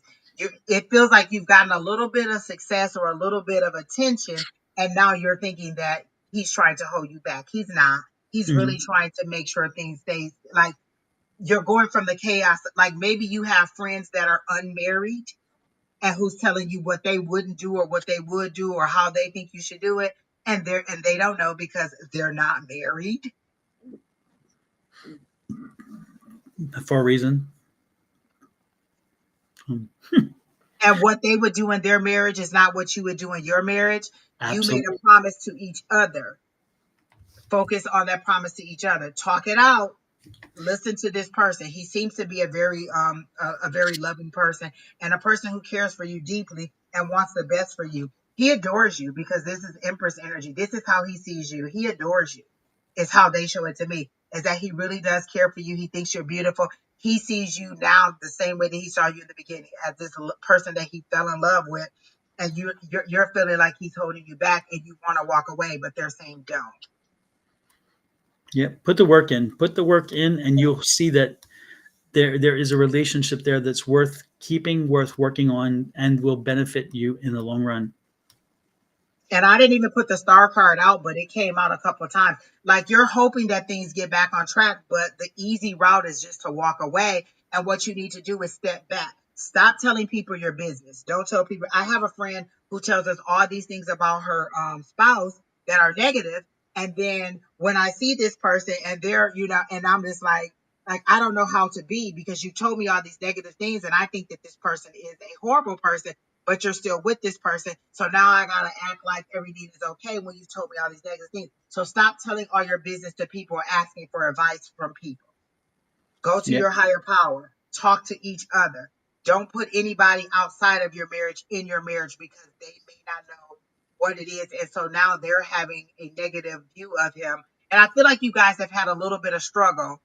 You said you've been together 10 years. There is a little bit of struggle. You're both growing individually, but you also need to grow together. So as you excel individually, don't forget to come back together, or don't forget to stay together. I feel like he's very committed to it, and you're just a little bit kind of maybe feeling yourself a little bit. And they're saying, don't feel trapped. Know that he's trying to get you back to your solid footing and your solid ground. Could it be me? Exactly. Yeah, I don't get and I don't think that's meant for him. Yeah. I feel like he really does love you. So, Yeah. like, if nothing else, just give yourself pause to think about it. Even if you have to go to somebody outside, like a therapist, now that may be somebody you can talk to together, just to give you other options. I have a relative who went to a therapist, and it has helped them out, because the therapist brought up things that neither one of them saw separately that they were doing to the other person. Mm-hmm. And it helped them to get their communication together and to walk forward together. So a therapist may help, or just kind of talking it out to each other. But I'm not getting a walk away. I am getting that there's still a chance for this to go forward positively. Does he share my name? Is he a Don as well? Because I'm picking up Don energy, and so it's like Don, Don, Don. Anyway, that just came to me. But yeah, no, I'm with you, Angie. I think that there's something to be worked on there. Name's not important. It doesn't matter. And there's at least one child involved at this point. So you again go back to the conversation I just had. His name is Don. Okay. Dom. Is it Dom or Don? Because she put DOM. Were you trying to put Don DON? Yeah. So, but the most, again, the thing to go back to is, again, you have children, you have a child. Do you have the second child? Did you lose a child as well? And I'm getting like a miscarriage or something as well. But I know you at least have one. But again, I'm getting miscarriage too, and it was DOM. So Okay. Yeah. No, so put the work in, and I don't know if that yeah, I don't know, but yeah, we just have two. You have two. Okay, you have a boy. Definitely get the boy energy, but I'm not picking up a second child's energy. The boy is the younger one, right? He's the younger one. He is. Oh, he's precocious as hell. But anyway, that's not really that important. Again, you have children, and so two boys. Okay, but the young one is the precocious one. The older one seems to have his stuff together. The young one's the precocious one, and he's only like he's a younger kid. He's very young. Anyway, so. Anyway, work on it. Again, you have kids together, you have a life together. This could just be a bump in the road, and I think it is, but you have to put the work in. If you don't put the work in, then again, I don't think you're going to survive. Okay. Oh, he's too. Oh, he runs the house right now. Yeah. It's funny too. He seems to be a little bit funny too. The 2-year-old. Yeah, he has, and it's funny because I see him like a hair sticking out, like it's like it's running around with like hair on fire, hair sticking out. It's very funny. Again, he's very precocious. He's very funny. He's very, very funny. So your other one is like 5 years old then, because I'm getting, again, he's young as well. You have two of them they're both young. So you have a 5-year-old. Is that about right? Anyway, that's not the significant part, except that for those kids, I would put the work in. I would put the work in because, again, you heard what I said before. Once you got the laid part and you enjoyed that part. Now you need to be the parent part. And 4, okay, he's 4, good. So 4 and 2, Right around that yeah. age. So put the work And in. Miss Bonnie said this is a week to take pause. I don't know if you guys saw her earlier today. She was on with Miss Julie, Calling All Angels, and she did an astrology read. She was telling about the energy for the week, and I do remember her saying that this was a time to slow down and to think about things. Again, it's about to be the full moon, so you know what you can do: release all those things that are no longer serving you in your marriage, all those things that are irritating you or that you want to get rid of. Write those things down. It's the full moon. Write those things down. Set that piece of paper on fire, and as they burn, I release blah blah blah. I release blah blah blah. I release blah blah blah. And then once that paper burns up, send the ashes back to the universe. And Don has a video on full moon. He has a full moon video that you can watch, and it's a ritual that we do. And even if you don't do the whole ritual, just release those things that no longer serve you. I release those things in my mirrors that no longer are serving us. I release those things in our mirrors that are preventing us from moving forward in positivity.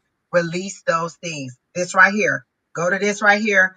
You can either scan this QR code or the link is in the chat. Go there and listen to the full moon video, ritual video that Don put out, and it'll help you to release those things that no longer serving you. The full moon is the 20th. No, the solstice is the 20th, which is tomorrow, and then the full moon is the next day. So that energy is gonna last, 3 days before, 3 days after, but it's a little bit longer because it's also the solstice. But go ahead and release those things that no longer serve you. Listen, every full moon, I release these fat cells that no longer serving me. I release everything. So a lot, but I know that when you release, you could be going through some emotions. You could just be sitting there one day and you could see a commercial for a cookie, Oreos, and just start busting out crying. That's release. Let it go. Thank the universe for taking those things. When I have those and my emotions are all over and I just cry for no reason, I'm just watching a Hallmark commercial and then I boohoo it, I realize, that's that release that I asked for. I thank the universe for releasing those things, and then I usher in the new things that I want. So go ahead and release those things that are no longer serving you, and you'll see people, places, attitudes, strongholds, old habits, all those things will start to fall away. Don't try to hold on. Let them go. Let them go and expect that something better is coming on the way. Absolutely. Well, thank you all for popping in. We appreciate it so very much. Again, you make this possible, and we wish we had more time, but we've gone almost 3 hours. And so it's time to bring this to a close because Papa's tired. We had a good night, Don. I loved it. Our energy was great. I loved every minute. Yes. And again, thank you everybody, and happy birthday, Miss Linda. I'm so glad that you spent a little time with us tonight with that because you're special, and we're glad you were here. So with that said, and enjoy your cake. Absolutely. Enjoy your cake. And with that said, we are out of here again, folks. Don't forget to make sure you subscribe on Angie's side. If you have not done so yet, go to YouTube and look up A5Says or Angie Lewis. You will find her there. Make sure you click on that or find it in the scrolling because we've posted it a number of times. The same thing with me, Sonoran Mystic Tarot. We invite you to do the same thing. We are here on Wednesday nights, and Angie is back on Sundays. So again, there are 2 days of the week you can pick up Angie. I'm here Wednesday nights and Thursday mornings. So again, if you subscribe to me, you will see me on those 2 times. And we have a whole group of other folks who follow in that same category. We have Bonnie and Susan which is Calling on Angels, and Love Right Warriors on Wednesday mornings. On Tuesday mornings, we have Love Right Warriors, which is Julie and Claudine. On Fridays, it's Love Right Warriors, which is Julie again, and this time with Scott of Gabriel Project, I think Gay Project or something like that. And then you have Miss Shauna, who is with me on Thursday mornings, and she is the Naturally Divine Goddess Tarot, and she is on Monday mornings by herself as well. So we kind of follow the spectrum. Susan Grayson will be starting on the 29th on Saturday mornings. So again, we are every day of the week. If you want to get a reading, one of us in our group are there, and we all do this for free. Do not get scammed. If you get something from any of us and it looks like us, and believe me, they use our images, they use our names, but they tweak the name just a little bit. They put a period in the middle or something, or they change a letter to look a little bit. Make sure you don't get scammed. If you go on there and you see that you go to the page and you see there's only a few postings, you know that's not me, because I post like crazy, Angie posts like crazy, and everybody else we know posts like crazy. So we have tons of postings. Don't fall for it, folks. On Facebook, especially. YouTube, you do not have to worry about it generally. Facebook you do, because Facebook is a trap, and so be careful on Facebook. Do not fall for it. If you have not reached out to us, I assure you we are not reaching out to you. One quick thing. Christina said, "Do I see her getting a pay raise in the next 30 days?" I got the 10 of Wands for me. That's a no. You're carrying a burden that's too heavy for you for no. And then I got the 8 of Cups, and I feel like you'll probably be leaving your job. I feel like if you don't get the pay raise, you're gonna leave your job. And I feel like you're not going. Like I got the 10 of Wands, which is a no. That's an ending. And then I got the walking away card also. So I feel like you're gonna leave your job. You'll get the pay raise, but it won't be at that job. You'll have to go on and go somewhere else. Fantastic, fantastic. There you go, Christina. You got your answer. Have a good one, everybody. We will talk next. Well, I won't be here next week. Angie will be here, I'm sure, with somebody else. Probably with Miss Bonnie, because Miss Bonnie volunteered to come up tonight, but Don, our fearless leader, was available tonight. So if not, it'll probably be with Miss Bonnie, and she'll do the love readings. I will not. Exactly. And then I will be back tomorrow, but I will not be back next Thursday. And so again, next week I will be not here, but please check out the folks who are here instead. They are wonderful and great readers, and you will love each and every one of them. We are all very different. Our styles are very different. Our energies are very different. And believe me, you'll maybe draw on a little more to one to the other, but we are all very good at what we do. Yeah. So we'll see you again. Angie, we'll see you next week. If not Sunday, definitely next I'll week. be here Sunday at 3 p.m. Mountain Standard Time. So come on through. Absolutely. With that said, everybody, good night. Have a great one, and thanks for popping in yet again. And let me see if I have an exit here. I think I may have an exit video we can go out on. No, I lied. I don't. Sorry. So we're just going to say adios.